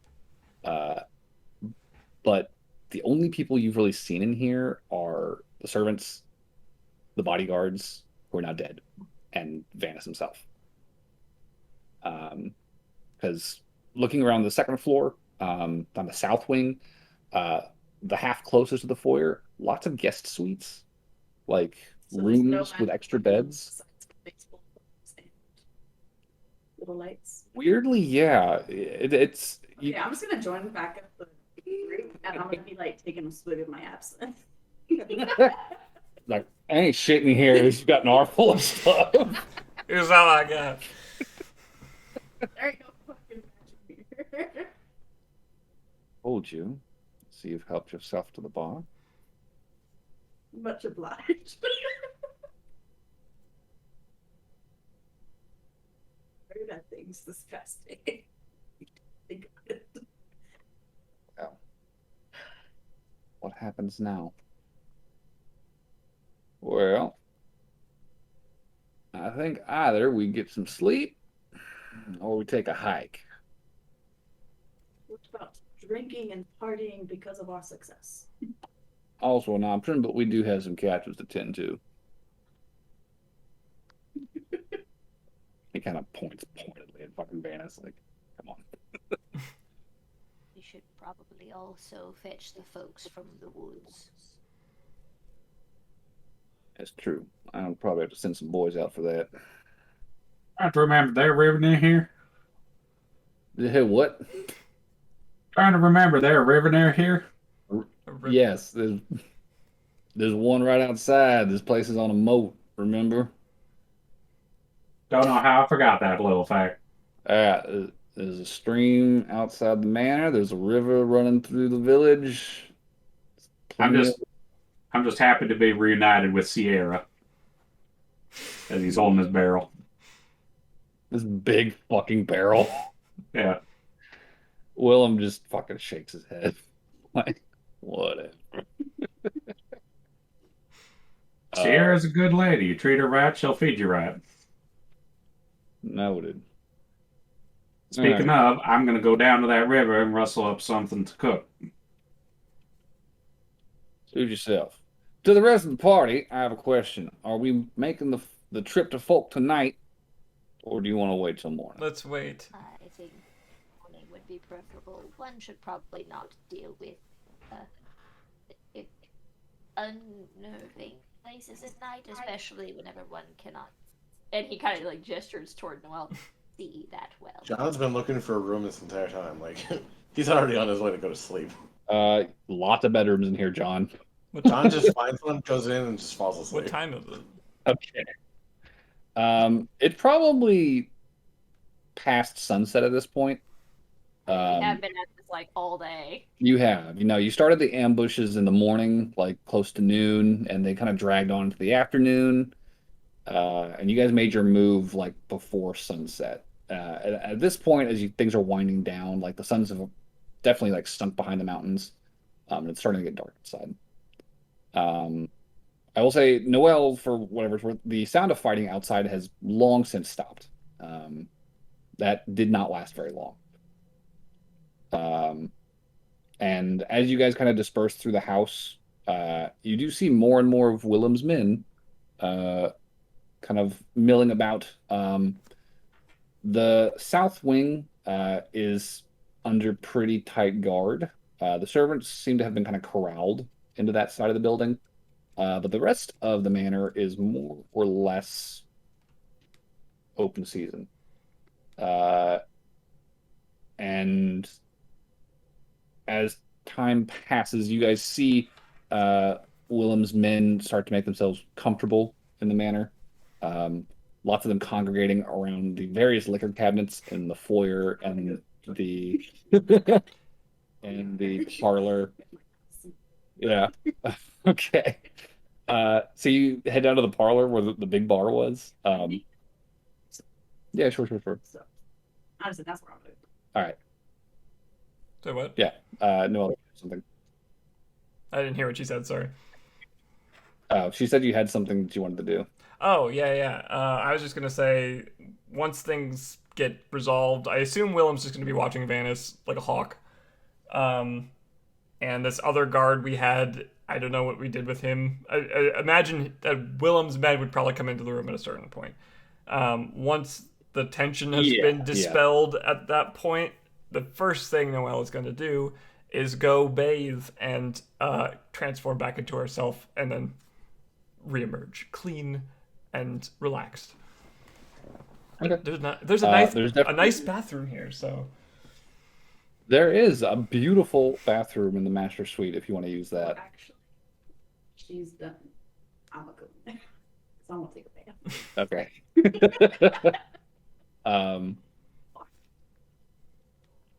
There it is. Noelle gets a nice cleansing bath in. Aloran, down in the parlor in the bar, you see a number of familiar faces.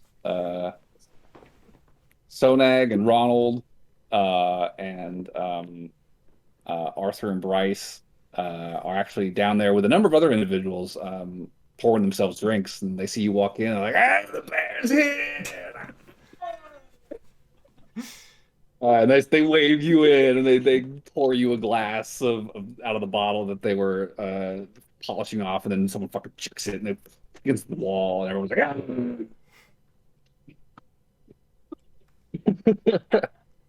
um, and they're extremely, extremely happy right now. These people are in a great mood, and very eager to share drinks with you, and they kind of are almost like kind of treating you like one of their own in a way, you know? Um, they're like no fucking compunctions. They just kind of sit down on the couch next to you. Like everyone kind of kicks their feet up on the end table. They're just like, God damn, can you believe the day we've had? Holy shit. Couldn't have done this without you though. Um, and after probably about 20 minutes of you guys like drinking and like passing bottles around, the halfling is eventually gonna be like, "Hey, you guys want to try something else?" And he kind of like reaches into his pocket and he pulls out a pipe. Uh, Somebody help the She's on her own. She's got to make big decisions for herself. and everyone's all like, "New shit? Yeah, you want to try it? You good? You want some?" And he's pulling a little wad of something out and he's stuffing it into the pipe. He's like, fingers. What is it? This is uh, this is stuff we're gonna be making. The new shit, the good shit. Yeah. And he like strikes a match and starts to like heat the bottom of it. Is this meth? Um, looking at it's more like a sticky, tarry kind of substance. And the halfling just puts it up to his lips. Oh, that's good shit. All right, next. And one by one, they start passing this pipe around. Um, the air in here is thick with smoke, and this Getting secondhand. oh yeah, out. it's like a dizzying kind of feeling almost. Like it's really, really intense. And you start like even before the pipe gets to you, you've already got like a warm kind of flush sensation, like starting to like feel heavy and very relaxed. And the pipe comes to you. Can I roll and see if I know what the fuck this is? Give me a nature check. 17. 17. Looking into the pipe, this stuff is already melted, so it's pretty liquid at this point. But the color and the scent reminds you very strongly of the poppies that were growing all throughout the valley as you were walking into town. I know what Poppy does to somebody. I do. 17? Yeah. Yeah, you know that when poppy is like processed, it can be turned into a medicine that is a very, very powerful painkiller. Um, Typically referred to as poppy's milk or as morphine. So we're smoking morphine. Is that what I'm hearing right now? It's nothing better than that shit. I'm gonna take a tiny little puff, just so I don't kill That's him. how it starts. All right. Give me a Constitution saving throw.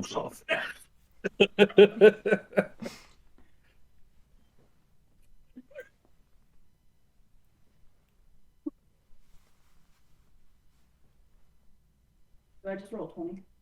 Yeah, D20, and then you add your Constitution saving throw. Oh no. I just rolled a nat one. Perfect. Perfect. Well, we're definitely not going out tonight. Okay. So, not really knowing what you're taking, you just kind of take a deep breath, and the I sensation. said small breath. I said small. Oh, you accidentally You take a tried much for a deeper breath than small you one. meant to.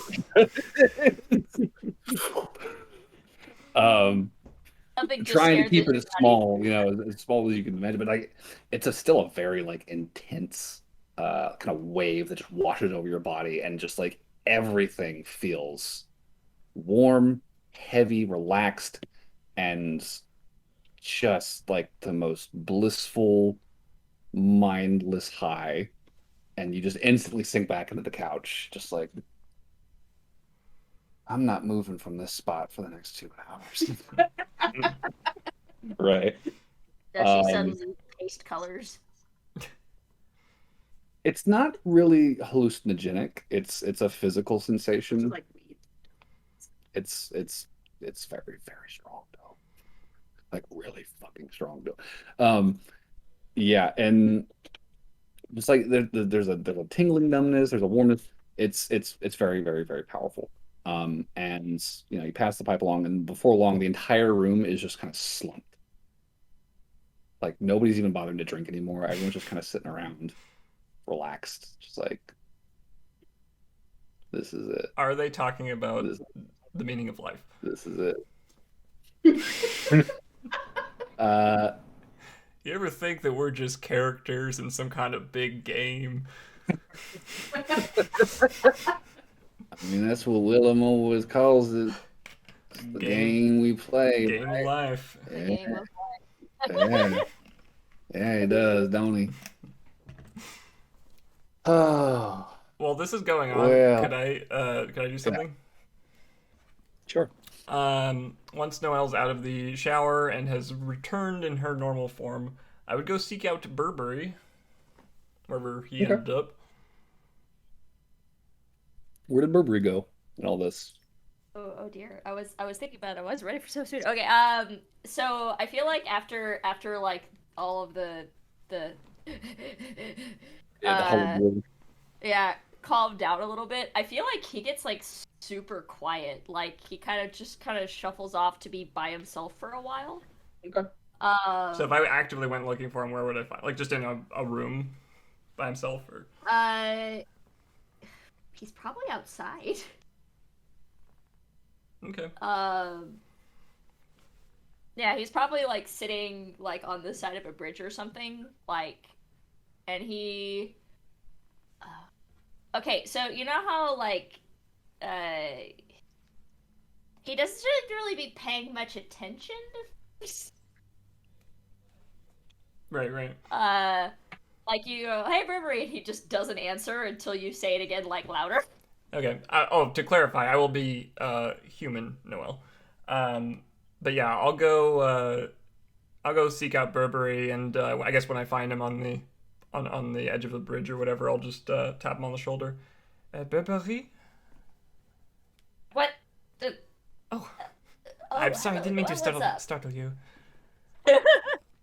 Sorry, did inner monologue, you know how it is.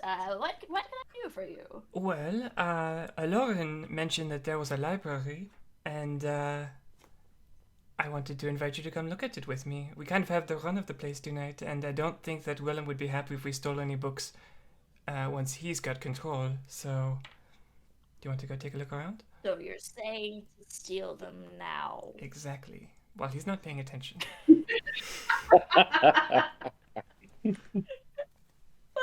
Burberry offers you a high five. I'd like to say my flower vase and my other items I hid in a room. You just kind of found a closet somewhere and just kind of tucked them away. Yeah. Okay, sure. Give me I just want to make sure no one takes my vase. give me like a stealth check for it. We don't even know what the vase does. God damn it. It's magic though. Well, you know what they say. It's all about that vase. You just know it's magic. And full of flowers. Is it just like a glowing crystal vase? It's not glowing. Once the detect magic wears off, it just looks like a regular vase. Like it's a nice vase, but you wouldn't guess it was magical. You get flowers. Vase of holding.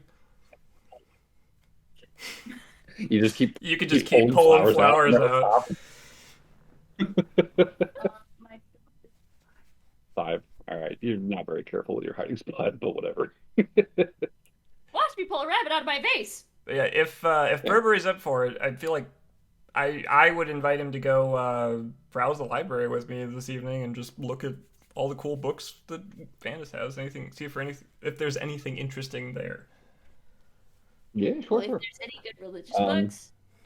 Sure. You guys have to walk through the parlor to get there, and you guys will see Lauren is kind of like just vegged out with a whole group of Willem's men. Oh, There's kind of a thick smoke hanging in the air overhead, and as you all walk in, they all just kind of raise a hand like, Hey, hey, hey, hey, hey, Good hey. work, man. Good work. Okay, so like as Burberry walks, like he goes, "Oh, oh, that looks like fun. We should." And you know how sometimes you'll walk forward, but clearly you're not looking where you're going. Sure. He does that number. It's great. He somehow manages not to run into a Yeah, wall. I'll like as you're about to run into like the side of the door frame, I'll just kind of pull you a little bit. Like, oh, I oh, oh, think wait, it's wait, over wait. here. All right, looks. I'll be like, Burberry, come join me. Later, totally down. Like going getting both in the door. So you guys head into the library. It's a pretty sizable collection. It's not like a gigantic, multi-story build, but it's a decent sized room with multiple bookshelves filled with books. This ain't So, Beauty and the Beast. what do you? Yeah, no, no, no. This is just like a small personal library, a well-stocked one, but still smaller. So, what are we looking for? Anything specific, or are you just kind of curious what he's got here? Books on religion and books on magic. Okay. Uh, Then give me an investigation check. I will join. All right, I will also do magic, and then I will also do. Um,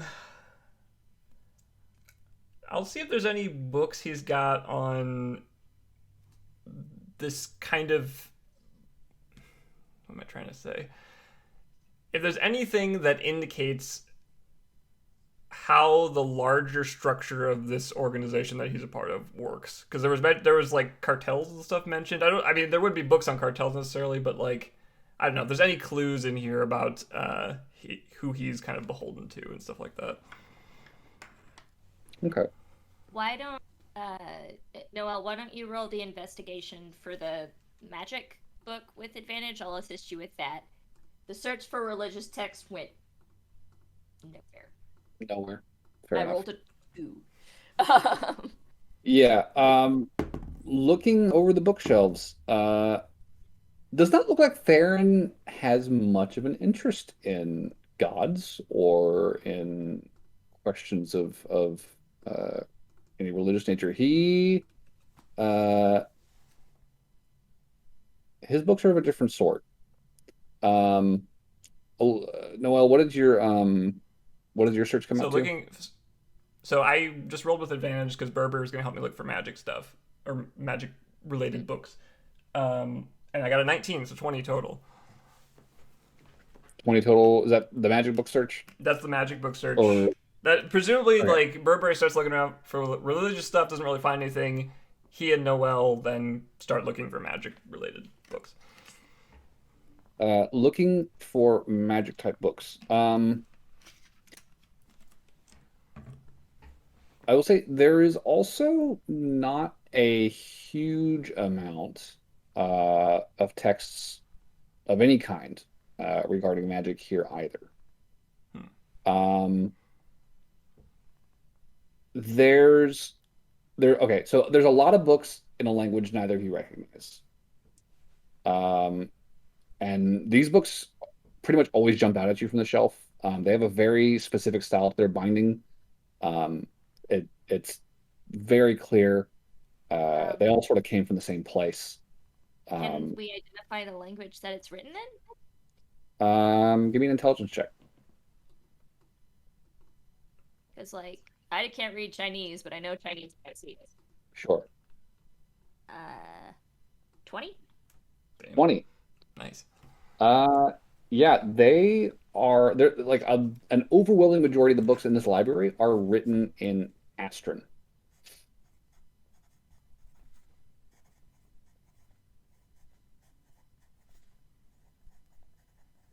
What? Oh, who speaks Astron?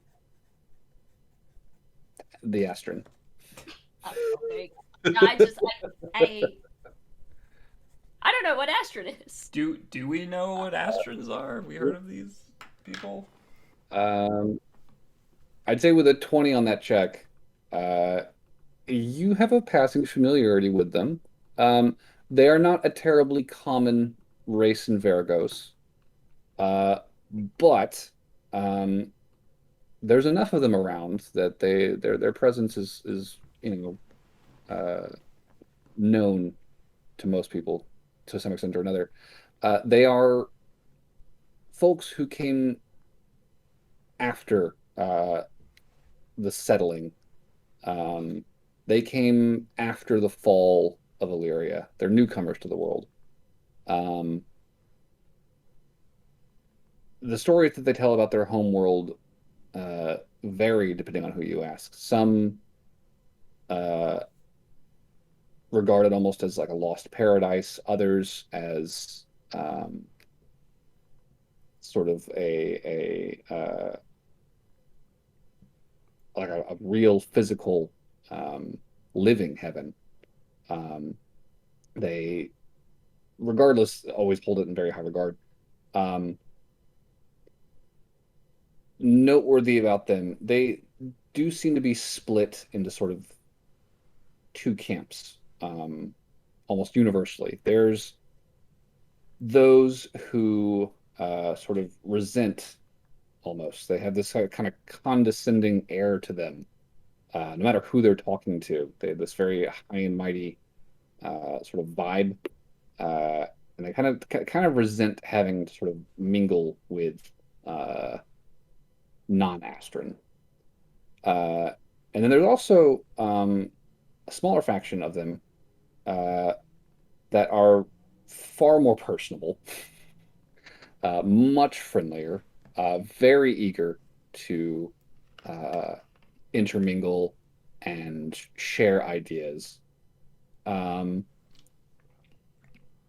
and they're very religious, incredibly religious.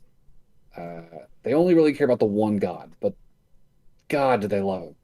Uh, Judging from the lack of religious text in this library, you would wager Vanis is not one of them. He is one of the former kinds, the high and mighty, uh, old school style Astron. I Um, feel like Burberry sees like all this astrony, he gets really excited, but then like as he can't fight anything and he can't fight anything, he just gets more and more like Damn it. um, I will say that aside from these Astron books, there's a small number of books like even tangentially related to magic that you find in here. Um, One of them is a book called the Gatewatch Manual of Arms, that is actually written in common, and it seems to be a text, a fairly old one, uh, that's almost like a textbook of Gatewatch combat practices and strategies. Like the one Gerald did. Yeah. if you're not going to use it, I would free I'd love that. Sure. He like sticks it in one of his pockets. Okay. So you find that. And there's also a another book. Um, do either of you speak Elvish? I do. Okay. Um, so you are able to actually read the title of this, but the illustrations inside would also probably tip you off. This is probably magically oriented. It is called The Wonderful World of Magic. Uh, Okay. and it's written sort of like a world tour of different schools of magic around Vergos. Okay.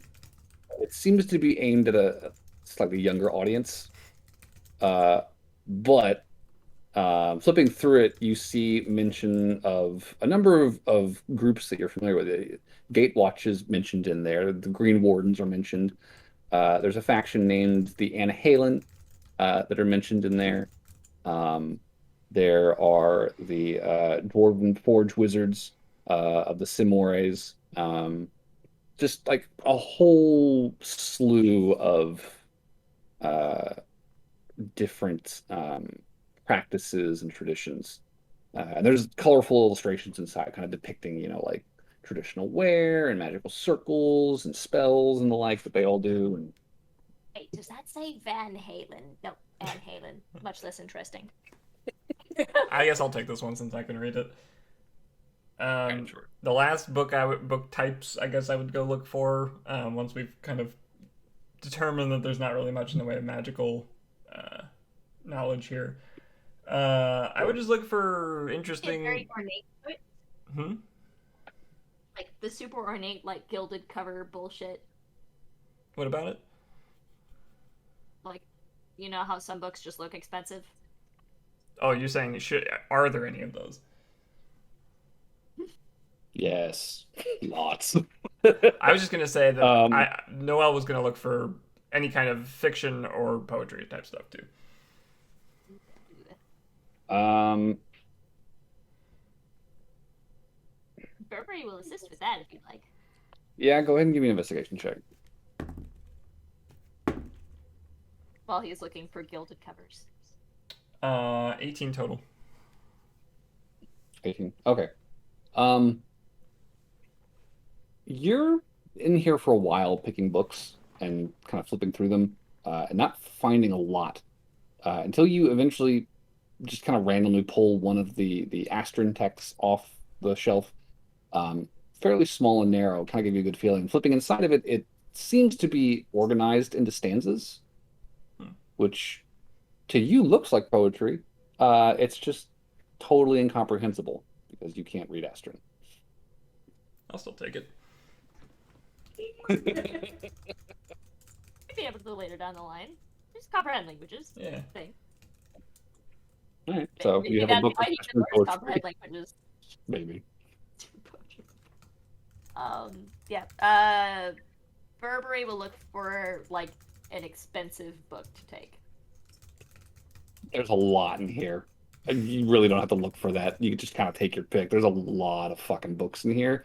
A lot of them have like gold leaf inlay and kind of gilded pages, like real fancy looking things. Uh, So I feel like he takes one off the shelf and he's like, okay, this is good. Okay, this, and he does that like about 5 times, and he's like, "This is getting ridiculous." All right, and he just like grabs like 3 of them, shoves them in, and stops. you take 8 large fucking books from the library. All right, that's fine. His pockets are like bulging funny, and he seems slightly like less stable because the weight distribution's off.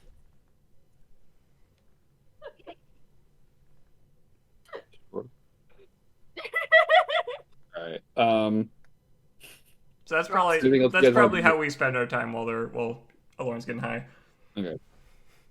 Okay. So Lauren, while you're getting high, I think sitting on the couch while everyone's kind of chilling out and just kind of muttering, mumbling, talking. One guy's gonna come in, kind of like waving his hand over his face, get the smoke out of his face, and he's got his hat in his hand. He's like, "Hey, Willem said everybody needs to pitch in. If y'all got some coin on you, we're kind of short on some. He needs it quick. Yeah. Hey, wakey, wakey, guys, come on." Uh, and everyone kind of looks around at each other like, okay, yeah, 1 second. And they all start rummaging around, pulling coins out and dropping them in the hat. And as the guy kind of passes you, he's like, "Oh wait, no, not you. That's actually for you. Hold it, no, no coin from you." You're just like halfway. Oh, okay. uh, so he collects a bunch of stuff from around the room and kind of starts counting. And he's like, "Fuck y'all, all right, come on. We got anything else, guys? Come on." And a couple more guys kind of reach in their pockets and are like feeling around, pull some like fucking clatter and drop that in the hat. Another guy pulls out like a box and drops that in the hat. Like, all right, I guess that's all you got. Shit. I'll go ask the servants. And he'll just leave the room. You okay there? I put in 5. One guy next to you says, looking at you, Lauren. I hope that's enough. I put 7 in, all right? That bear was worth every penny. I forget what I put in. And they just kind of go back to chilling. Yeah. Um, you're definitely like fully in it at this point. It is completely just like set in and totally sedated you. It's like the warmest, most pleasant, tingly feeling you've ever had. They don't grow shit like this underwater. And the halfling just kind of pipes up after a minute. He's like, "Man, we're gonna make so much money off of this shit. It's gonna be so good." Oh my god. What the? What did Ash book? This is new shit. This is we we met a guy. We only met a guy. He's an alchemist, right? And he says, "Hey, I can make this shit like twice as strong, stronger than you've ever had it."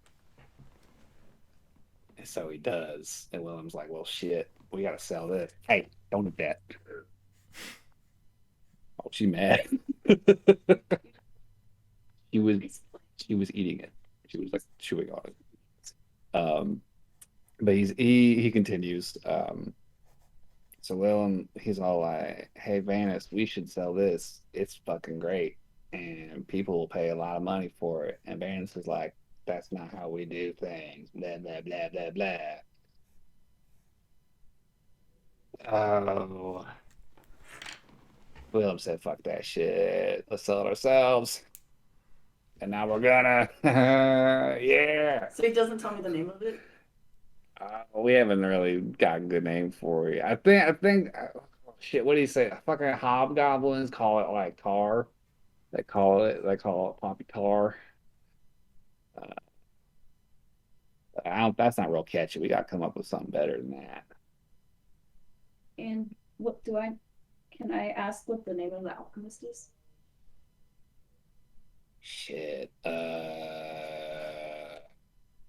me check.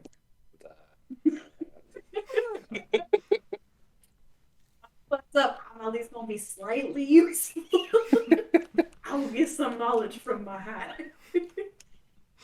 Uh, his name. Shit. He gave us like a.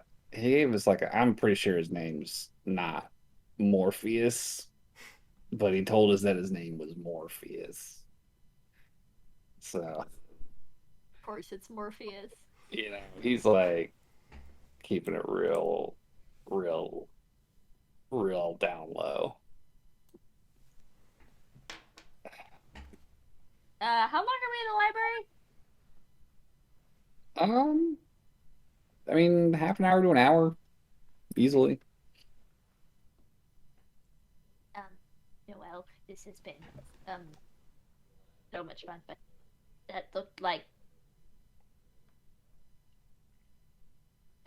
a lot of fun. Can I go do that? Oh, yeah, I am not in control of you. Go do whatever you wish. I will be here. God. I don't even see the Cool. thumbs up. I'm just still looking through a book. I love all this is going on, and John's just. Yeah, John is just out cold upstairs. So Burberry comes into the room, and yeah, there's a whole bunch of the Willem's men just like slumped on couches and chairs, and Lauren's just like in the middle of one of the couches with them, just talking. Fuck Valerie! Everything looks wait, what is all this? What are you doing and why is everybody stay asleep? Apparently, I spoke something called poppy tar, and I am real relaxed. I've heard of Poppy and what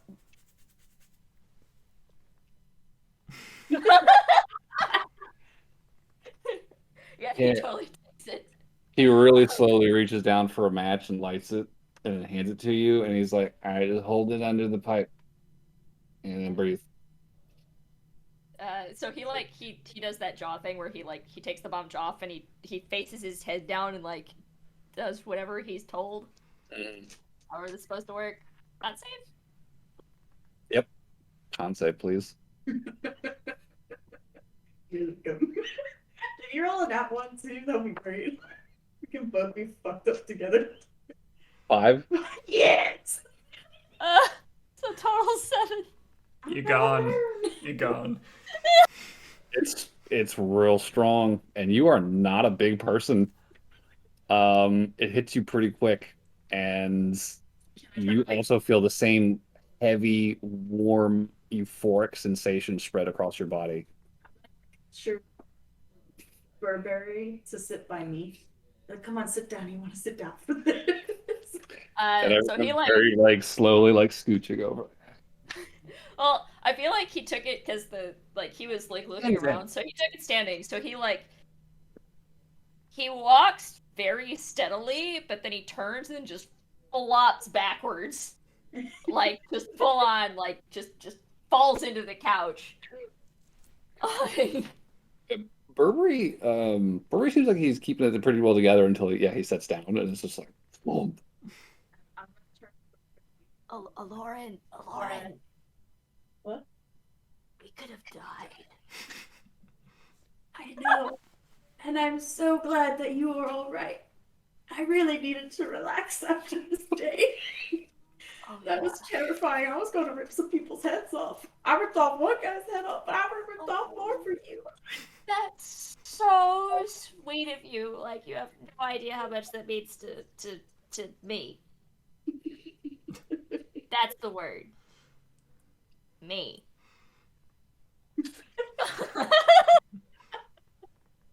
He's feeling it. I would never let anything happen to you, Burberry. If you ever need a bear, you just tell me. You're the best half bear, half person I think I've ever met. I'm gonna cry a little bit, like, thank you. I wish that there were like 5 of you, but like 1 of you. I'm gonna tear up a little bit, like, thank you. And try to be a good bear. You're the best bear. Yeah. Like a whole bunch of people start nodding. Thanks, God. I'm just gonna have like a little cry.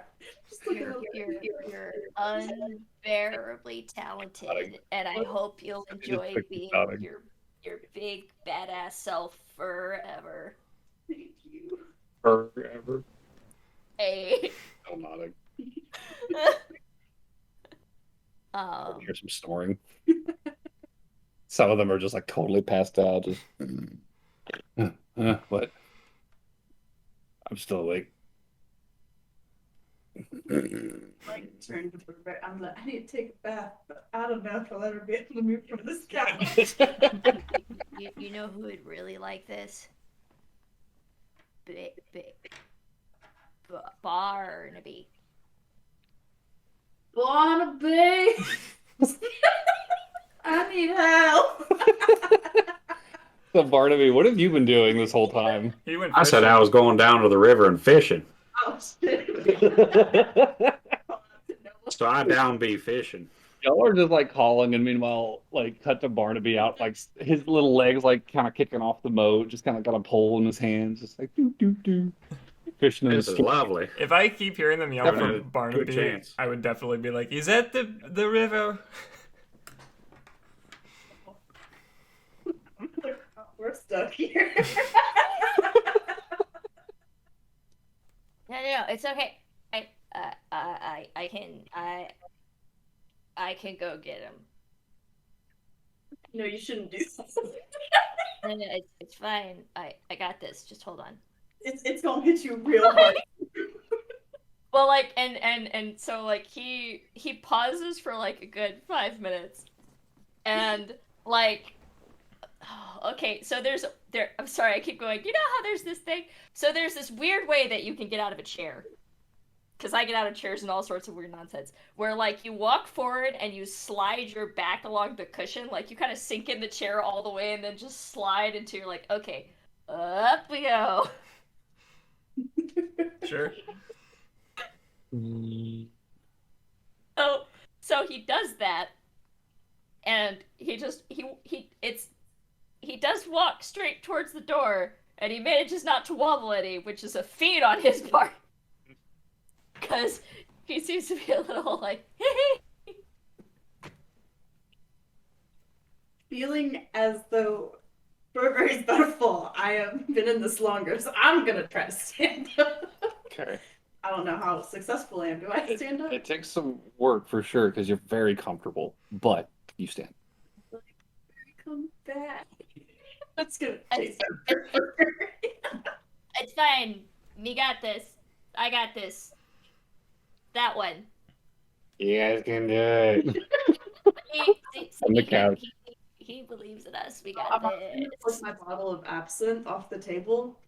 Take it with you. Taking it with me. I don't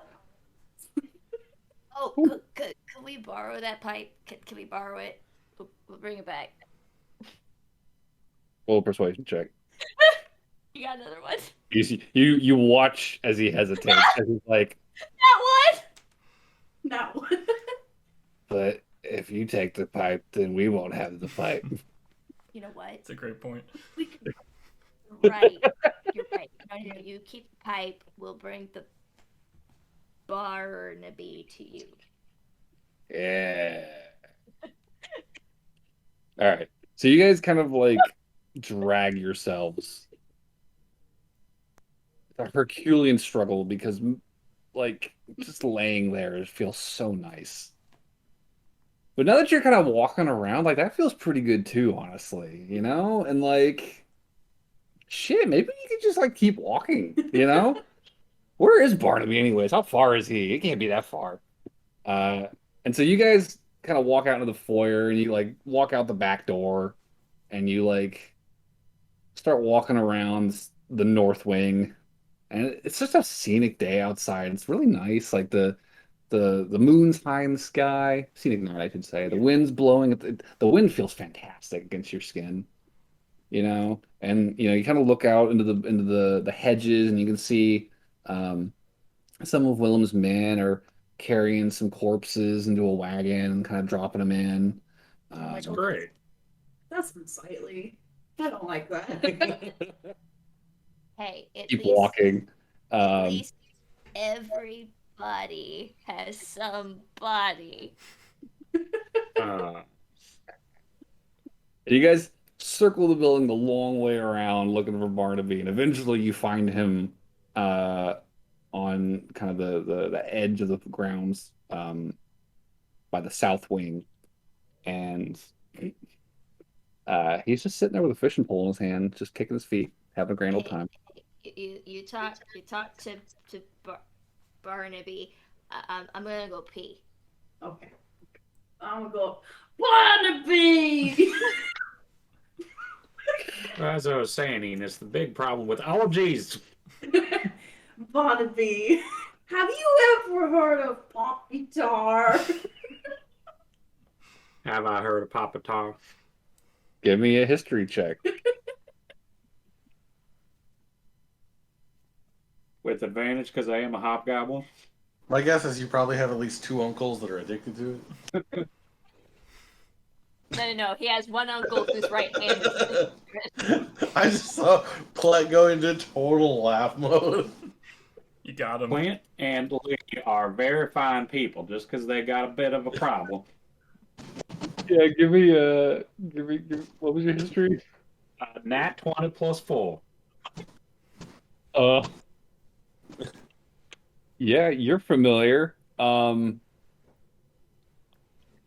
What he just said in common is a kind of a rough rendering of the hobgoblin word.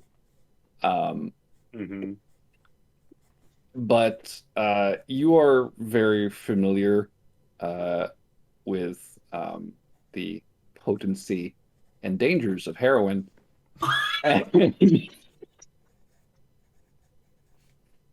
You know that back home, it's a very popular street drug. And the cartels that control it make a lot of money. And they'll do anything to keep control of it.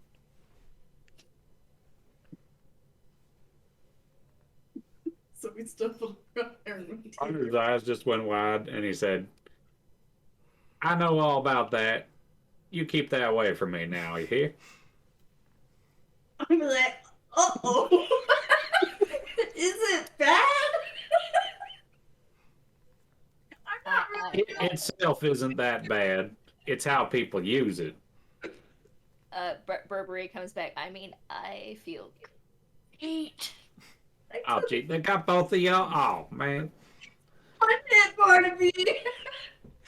But Lauren's gonna start panicking a little bit. She's like, Bad trip. It's okay. It was a good trip that turned very bad. Okay. I'll be honest, like even with the concern, you probably don't feel like super anxious. It's probably just like a mild concern, like, should I be worried about this? Because you feel great. He is saying that the drug itself is not problematic. It will happen after at least 48 hours. What? 48 hours. 48 hours. Yeah, no, I got it. 48 hours because it's not going to happen now, but it might happen later, like after we feel better. What? That ain't what I said at all. Barnaby, I'm confused. Come smoke heroin with us. I ain't gonna touch that dumb stuff now. You hear? Ain't gonna touch a bit of that. We should How sleep. Sleep sounds nice. You know what? Sleep does sound nice, especially if you done take that. It'll feel real good. I want to take a bath. Oh, a bath would be awesome. If you take a bath, be sure to bring the floaty, or else you gonna sink. I'm a fish person. I'm fine. It's true. She can't breathe underwater, actually. So, Oh yeah, I guess that does make sense. Does a fish person count as a floaty? I'll be your floaty Burberry. Goodness sake. Wait. Mater, what I do to get these two druggies over here? No, wait. Pools have water. I don't like water. Oh. Okay, no bath for you. I take bath. I'm just imagining Burberry going through the process of like, ooh, a bath sounds nice. Wait, baths have water. No, I don't like water. Oh, The gears are turning. just that process. I guess I gotta be the dad for a moment. All right, come on. Let's get you to a nice place here. He said it, y'all. You heard it here first. Barnaby is team dad. Then You're all off the hook. what bedroom should I? Let's get you to a nice old bed, get you sat down, and you'll just pass right out. I know it. Okay, but John's team grandpa, he's asleep over in the corner. He's the youngest one. by myself. Yeah. Don't you worry, we'll get you a nice place. Good man, and he does like the pat thing. Goodness, you guys got no tolerance at all. Barnaby, you're such a good guy. You know what? I have a half a mind to agree with you. No, wait. Hold on. No, you just got half a mind right now. Half of mine's kind of nice. Only we could take those two half minds and make one good mind right now. So much better than the alternative, let me tell you. I know, right? All right, Barnaby's gonna kind of gesture them to back to the building and to some beds. All right. With a separate bed for Burberry away from everybody else. So Barnaby takes the two of you back inside, gets you guys upstairs, finds a spare bedroom for Burberry. I swear, if I come back and my bait's gone, I'm gonna be mighty sore. I'm gonna be like, I want the master bedroom because there's a nice bath in there. We'll get you a nice bed, don't you worry. What's the bathtub? It was so pretty. I want to be in that bathtub. Oh, you're so pretty. Oh, stop. Dragon in the Here, fish. how about this? You sit in that bed while I run the water. It sounds right? Okay. Wait, am I in the nice bath? You'll find out. Now sit down. Does it matter? Barnaby! I want the nice bath. Okay, so when he goes and walks away, I'm gonna go see if I'm at the master bedroom or not. And No. Barnaby, did you take her to the master bedroom? I have no clue where the master bedroom is. He just found the first bath he could find. Yeah. Yeah, you're just like down. I think you're down the south wing, like on the second floor in one of the guest suites. You're not too far from Burberry's room. Start looking for the fridge. All right. Oh Yeah, I my mean, you goodness. remember where it is. It's slow going just because everything feels heavy and warm. I But set her down for 1 second, one measly little second. uh, Mater, Go to can the I water have and one bubbles. permission to swear just a little bit, Mater? Please? Feel she's like this is necessary. she's making her way into the master bedroom, currently unoccupied. Yes. Find the bathtub. There you go. Okay. I'm probably gonna sleep in the bathtub, by the way.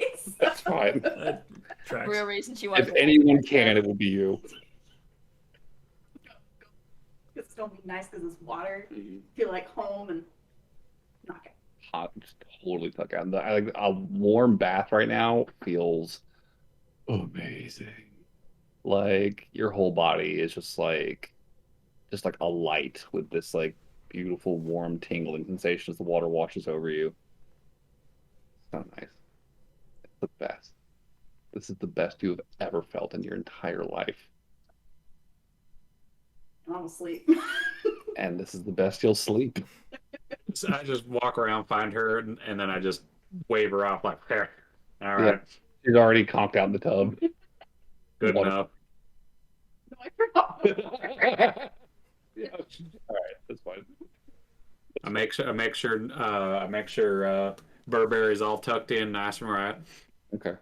He won't let you like tuck him in. He's like, no, no, no.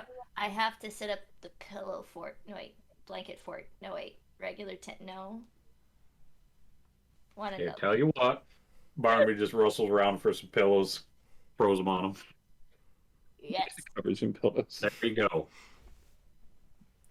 Think you'll be good from here? Fig. No. Yeah. Yeah. No. No. No. Go away. All right. He's out the door. So that just leaves Barnaby and Noel awake. What are you guys doing? In the interest of moving the session Anything else? forward, I will probably.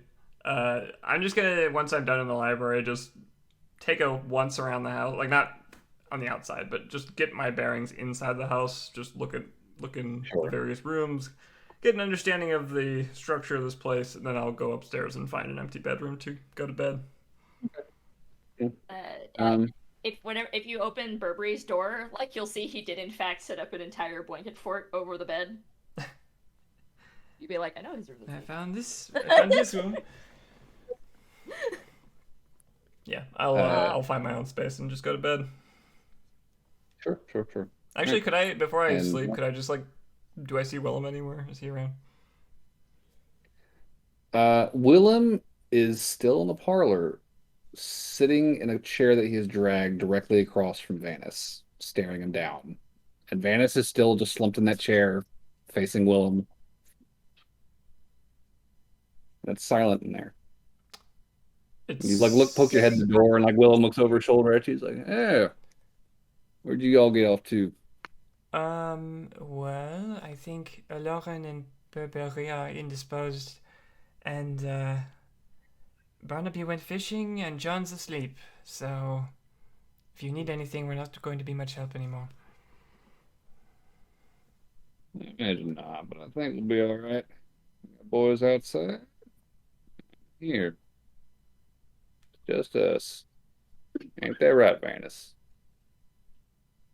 Yes, it's just us. I think we'll be all right, Miss Noel.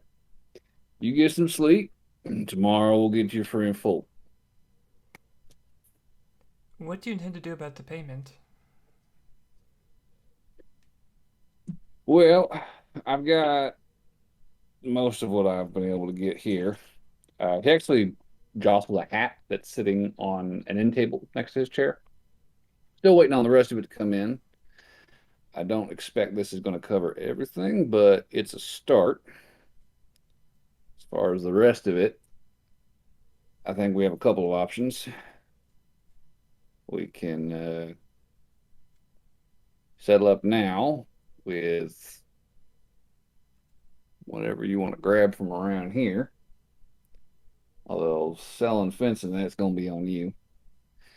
Alternatively, if you're willing to wait a few weeks, stay in touch, get you your money plus interest once I sell some of this shit off. Vanish just fucking groans. Oh. I'll talk with the party tomorrow. Sounds good. Like I said, I got a portion of it here for you. Or I will once Jackson gets back with the rest of it. Alright, well, I'm going to bed now, so. In the All morning. right. Very well, Miss Noel. Oh, she's a peach, ain't she? She's lovely. You just close the door. Yeah. I'll, do the rooms lock? I would find a room that could lock if I could. Yeah, there's locks on doors. Okay.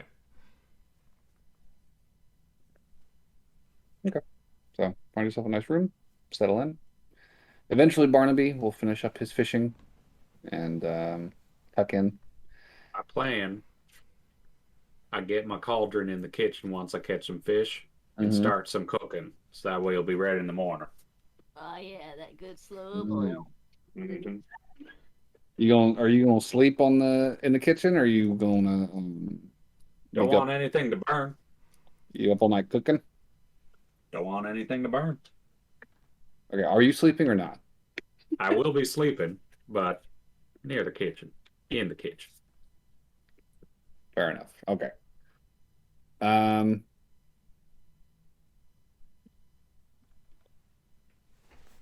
I'll say give me a dexterity check, or unless you have proficiency with cooking utensils. You always had me Nope. roll survival, I think. Survival? Yeah, with the shit cooking that I did with Roxy. That's fair. Yeah, okay, sure, survival then. I would much prefer the dex check. That's +4 to the dex. Either one. I did right now, it doesn't matter. You know, it's all right. I got a 15. 14 plus 1. All right, fair enough. Um, Work that. it's maybe not the best night of sleep. You know, you are woken at like 4 in the morning to a slightly char smell that you're able to you kind of jump to your feet and grab the pot off the fire and let it cool a bit. Eventually, you kind of like poke some of the coals aside and start to like let things air out. Um, Dang bones sinking to the bottom. yeah, stuff. The soup's basically done. You know, it's just a matter of keeping it warm until morning. Um, so you adjust the fire and set it back on and keep an eye on it for a little longer and pass out again. Um, and come morning, you got yourself a nice pot of overnight gumbo. Good fucking Yeah. good. And the rest of the party will wake up with full hit points, full spell slots, full features, all your shit's back. Burberry and Aloran, I need you to make another Constitution saving throw for me. Drugs are bad. 18. 18. I survived the night. You choke on your own vomit and die. I rolled the exact same thing. Minus 10. Hey, Burberry. Minus 10. Minus 10? I got an 8. 8. Okay, Burberry. You wake up in the morning and you feel off. That warm, glowing sensation from last night is totally gone now. You feel drained. Everything feels just like kind of gray and dreary looking around. And just generally like there's just like not like a good vibe in the air right now. You do not feel good. You don't feel well. And there's not like any one thing you can point to.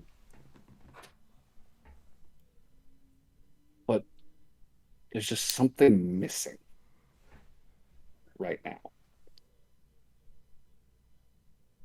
As you get up and you start kind of getting yourself together for the day, you definitely notice that your body is exhausted. You do not feel physically well at all. You are going to have a point of exhaustion today, uh, coming down from your first experience with You know it. what might fix that is more poppy tar. um, Fair point. and yeah, just like going about the rest of your day, you've definitely just got this kind of absent, distracted feeling of just like this is missing something. Like I'm missing something. There's just something wrong right now, and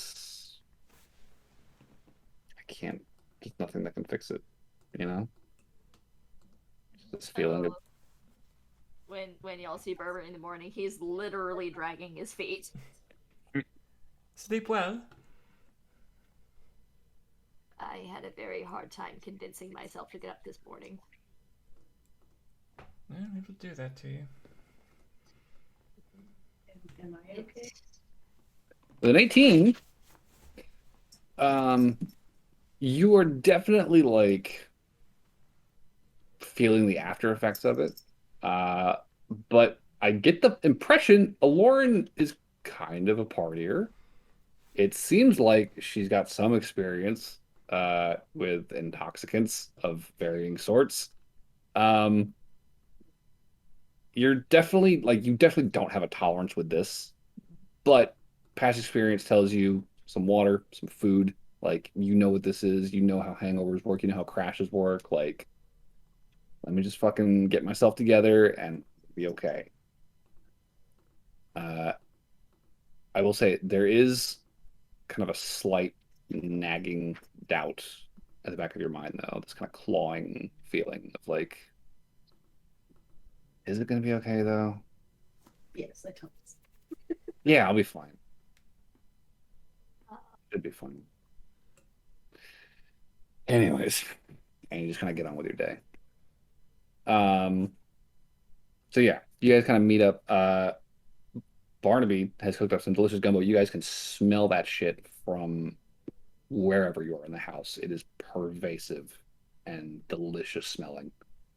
Um, and I'm sure you guys end up kind of filing into the dining room and find yourselves in the company of many of the other men who had spent the night here. Many of which I should say, not some, you had smoked with in the drawing room. Um, some of John's them gonna would be in varying degrees of like very not okayness. Others seem to be holding their own pretty okay. And Barnaby, you got a big old pot of gumbo to serve to a big house full of hungry people. I do. John, That's why I got prepared for this the very night or very Oh. morning, I should say. John's gonna wake up from his coma to go get food.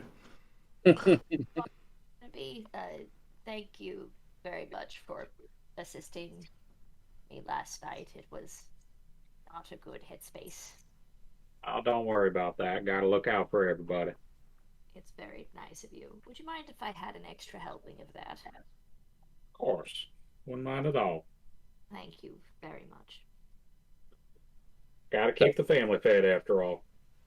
I would also like to say thank you to Barbie and apologize for running off to find the big bathroom. I apologize.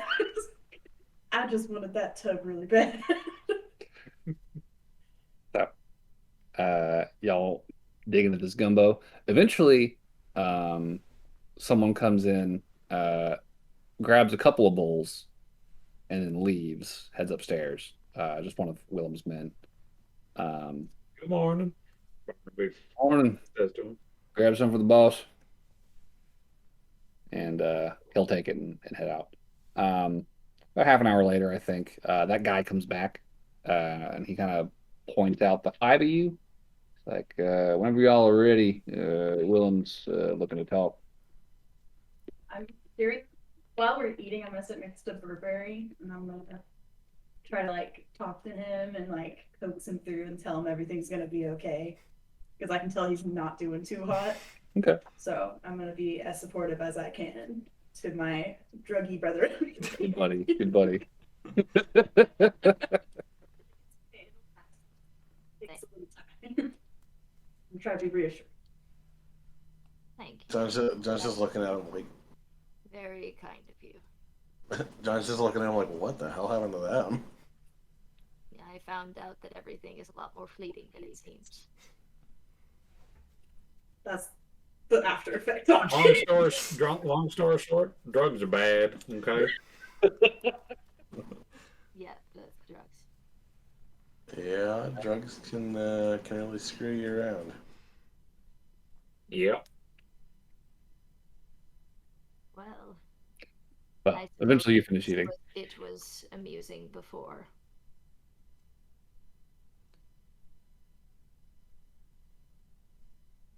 Okay, so I'm gonna follow that guy. Like, all right. Okay.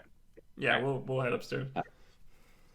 Y'all wrap up your meal. Head back upstairs. Willem is right where you left him, Noel. He is sitting in that chair across from Vanis. Doesn't look like he slept last night. Have you moved or He slept? looks like he's. I may have rested my eyes a bit, but I'm not gonna give this snake the chance to slip away now, am I? Vanis, for his part, does not look like he slept either. Uh, he is looking blearily from Willem to the group of you, just like, are we finally moving? Yeah, I think it's about time. Y'all ready? I was not aware we were taking Vanis with us. Well, I ain't leaving him out and about now, am I? You don't trust your men to watch him? What?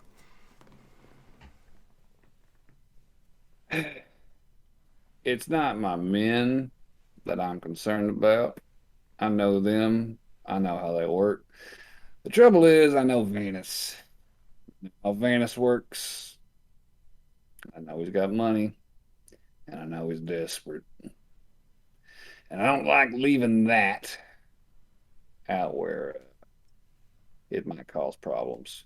What can we expect on the way to get folk?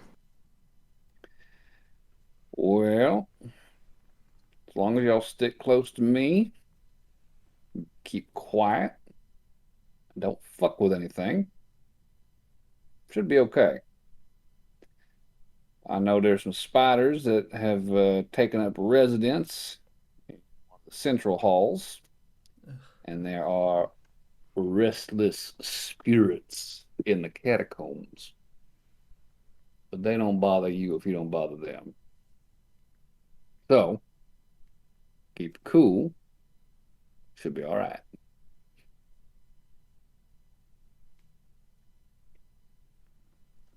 I say that we get going then. Yeah. All right. Those sound interesting. And I think it's time we get moving. Come on, boy.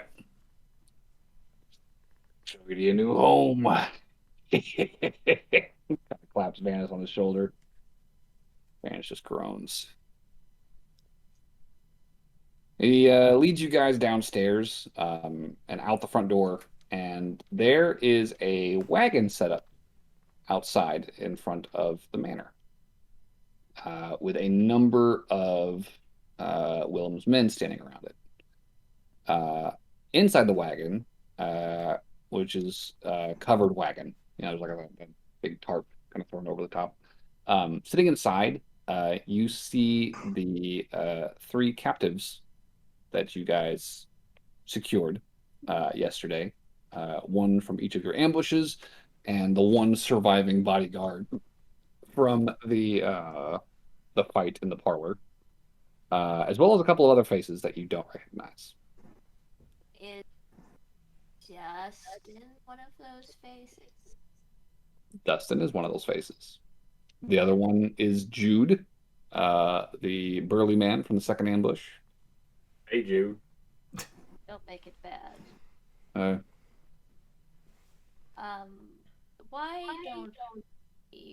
ahead and let Dustin go for his invaluable contribution.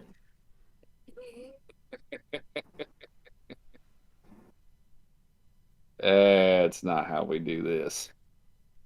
Is it, boy? He looks at Dustin. Dustin doesn't make eye contact with Willem. No, see, Dustin had ample opportunity. Change his minds, come around to my way of thinking. But he never did you? Not till we had a crossbow to your head. I feel like Burberry, like when he said that, goes, I mean, it certainly looked like he did. At the last minute, sure. But there was plenty of time before that.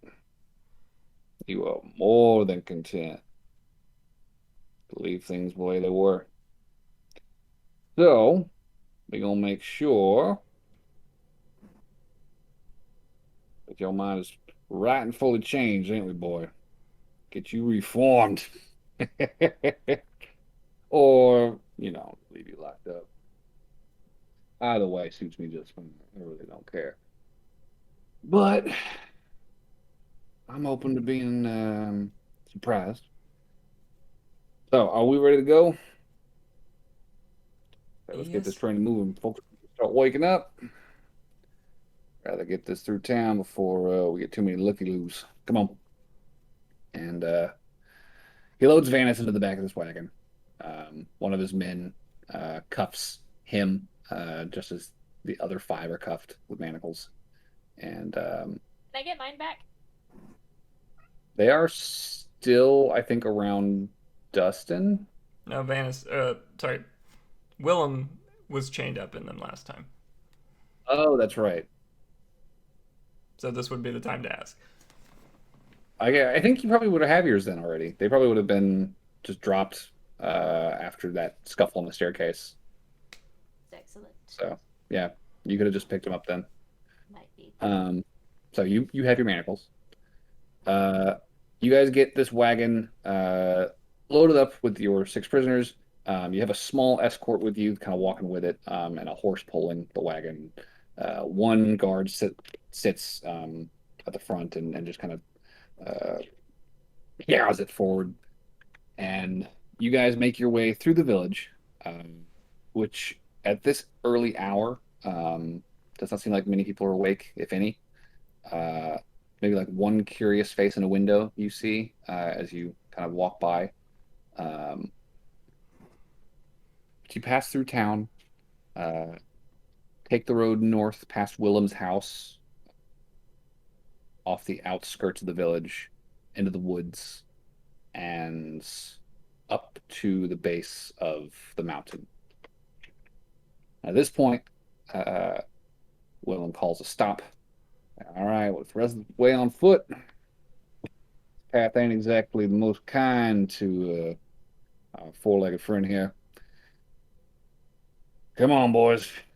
And from there, your group escorts your six prisoners up this kind of rough trodden path through the brush, climbing higher and higher over the course of the next couple of hours. Eventually, the brush starts to sort of fall away, and the trees begin to shift from sort of a healthy mix of all kinds to almost predominantly uh, coniferous trees. Just kind of have these needles kind of brushing against your exposed skin every so often as you walk. Um, and you eventually kind of emerge from the tree cover to find yourself at the foot of a stone staircase. At the top of this staircase, there is this very, very old, worn, uh, almost like a barrow sort of structure. This wide, low ceilinged, but still kind of towering over everyone. edifice, stone pillars sort of rising up out of the mountainside on either side of the staircase, kind of creating this jagged silhouette against the sky. Um, and at the top of the stairs, there is this large stone archway leading inside the structure. Uh, Willem just kind of points up to it. He's like, "All right, we're here. Y'all ready? Sure. Let's do it." Tally ho. And up the stairs you go. So, stepping into this main hallway, uh, sort of the entry hall, I should say, there is there's a lot of evidence of age and decay here. Portions of the walls and ceilings have kind of collapsed inward over time, exposing this hall to the outside air. So you're not even really fully indoors yet. Piles of rubble sort of line the perimeter. It's very dusty in here. You see at the far end of this hall, there is another archway sort of just standing open, leading deeper into this complex in the side of the mountain. In the middle of the hall, there is a stone pedestal with what was probably once a statue of some kind, but just due to its age and the sheer amount of wear and tear that has clearly taken place here, this thing has been beaten down by the elements to just like this smooth, pock-marked relic. It's an almost indecipherable sort of silhouette to it. A pedestal? On top of this pedestal, there's a statue. No, What I was know. the- The pedestal, does it have like a note? Go ahead and give me a investigation check. 18. 18. You find a portion of it that was smoothed. It looks like it was, smooth when it was first worked, not necessarily by the elements. It looks like it was intended to be sort of the placard where an engraving of some kind would go. And you can see there's like faint traces of, disjointed kind of etching in it. Like the remains of an old engraving. But it's so time worn and windswept. It's totally illegible.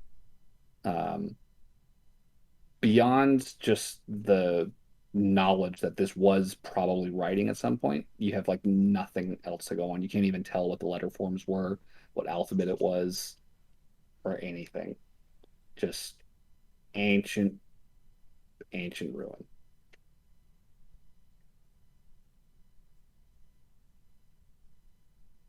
So, If there's going to be a lot inside, should we stop here? probably. It's a bit of a walk. So, having made your way into the entry hall of the Crown Peak Ruin, we can call it a night. Good job, guys. We did it. Yay. Before the stream is up, I guess we can announce now y'all are getting a level up. Woo! Woo! Good job. You did it. You're level 3 now. Yay. Yeah, near life experiences will do that to you. That was what did it. That was the one thing you had to do to level up. Got my fish barrel back. Shall we roll hit dice then? That's all I was missing. Uh, Oh yeah, I should roll hit dice. yeah, how do we do it again? We do. Open hit dice. Whose was it? MVP. Yeah, we should vote MVP too. I got 13 total for my hit dice. I rolled a 9 plus 4. Damn, boy. I rolled above average. Whatever class you want to take for your third level. Druid. I got 11. Roll a D8. and add your Constitution modifier. I got +6 health total. I'll take it. Same. I got 11. That's I got- good. Stop squishing no more. I'm up to 43 health now. Barnaby's got a surprise for next session. Is it a gun? It's unlocked. One of his shrimp traps has gone missing. I just unlocked my primal path. Yay. This isn't even my final form. Your strength to be a to get the Yeah, you need some ASI. Need one more level in Druid then. Everyone got their hit points up. Yep. Yep. You want to vote on MVP? I will nominate John just because he was super helpful in the combat and he killed like everybody.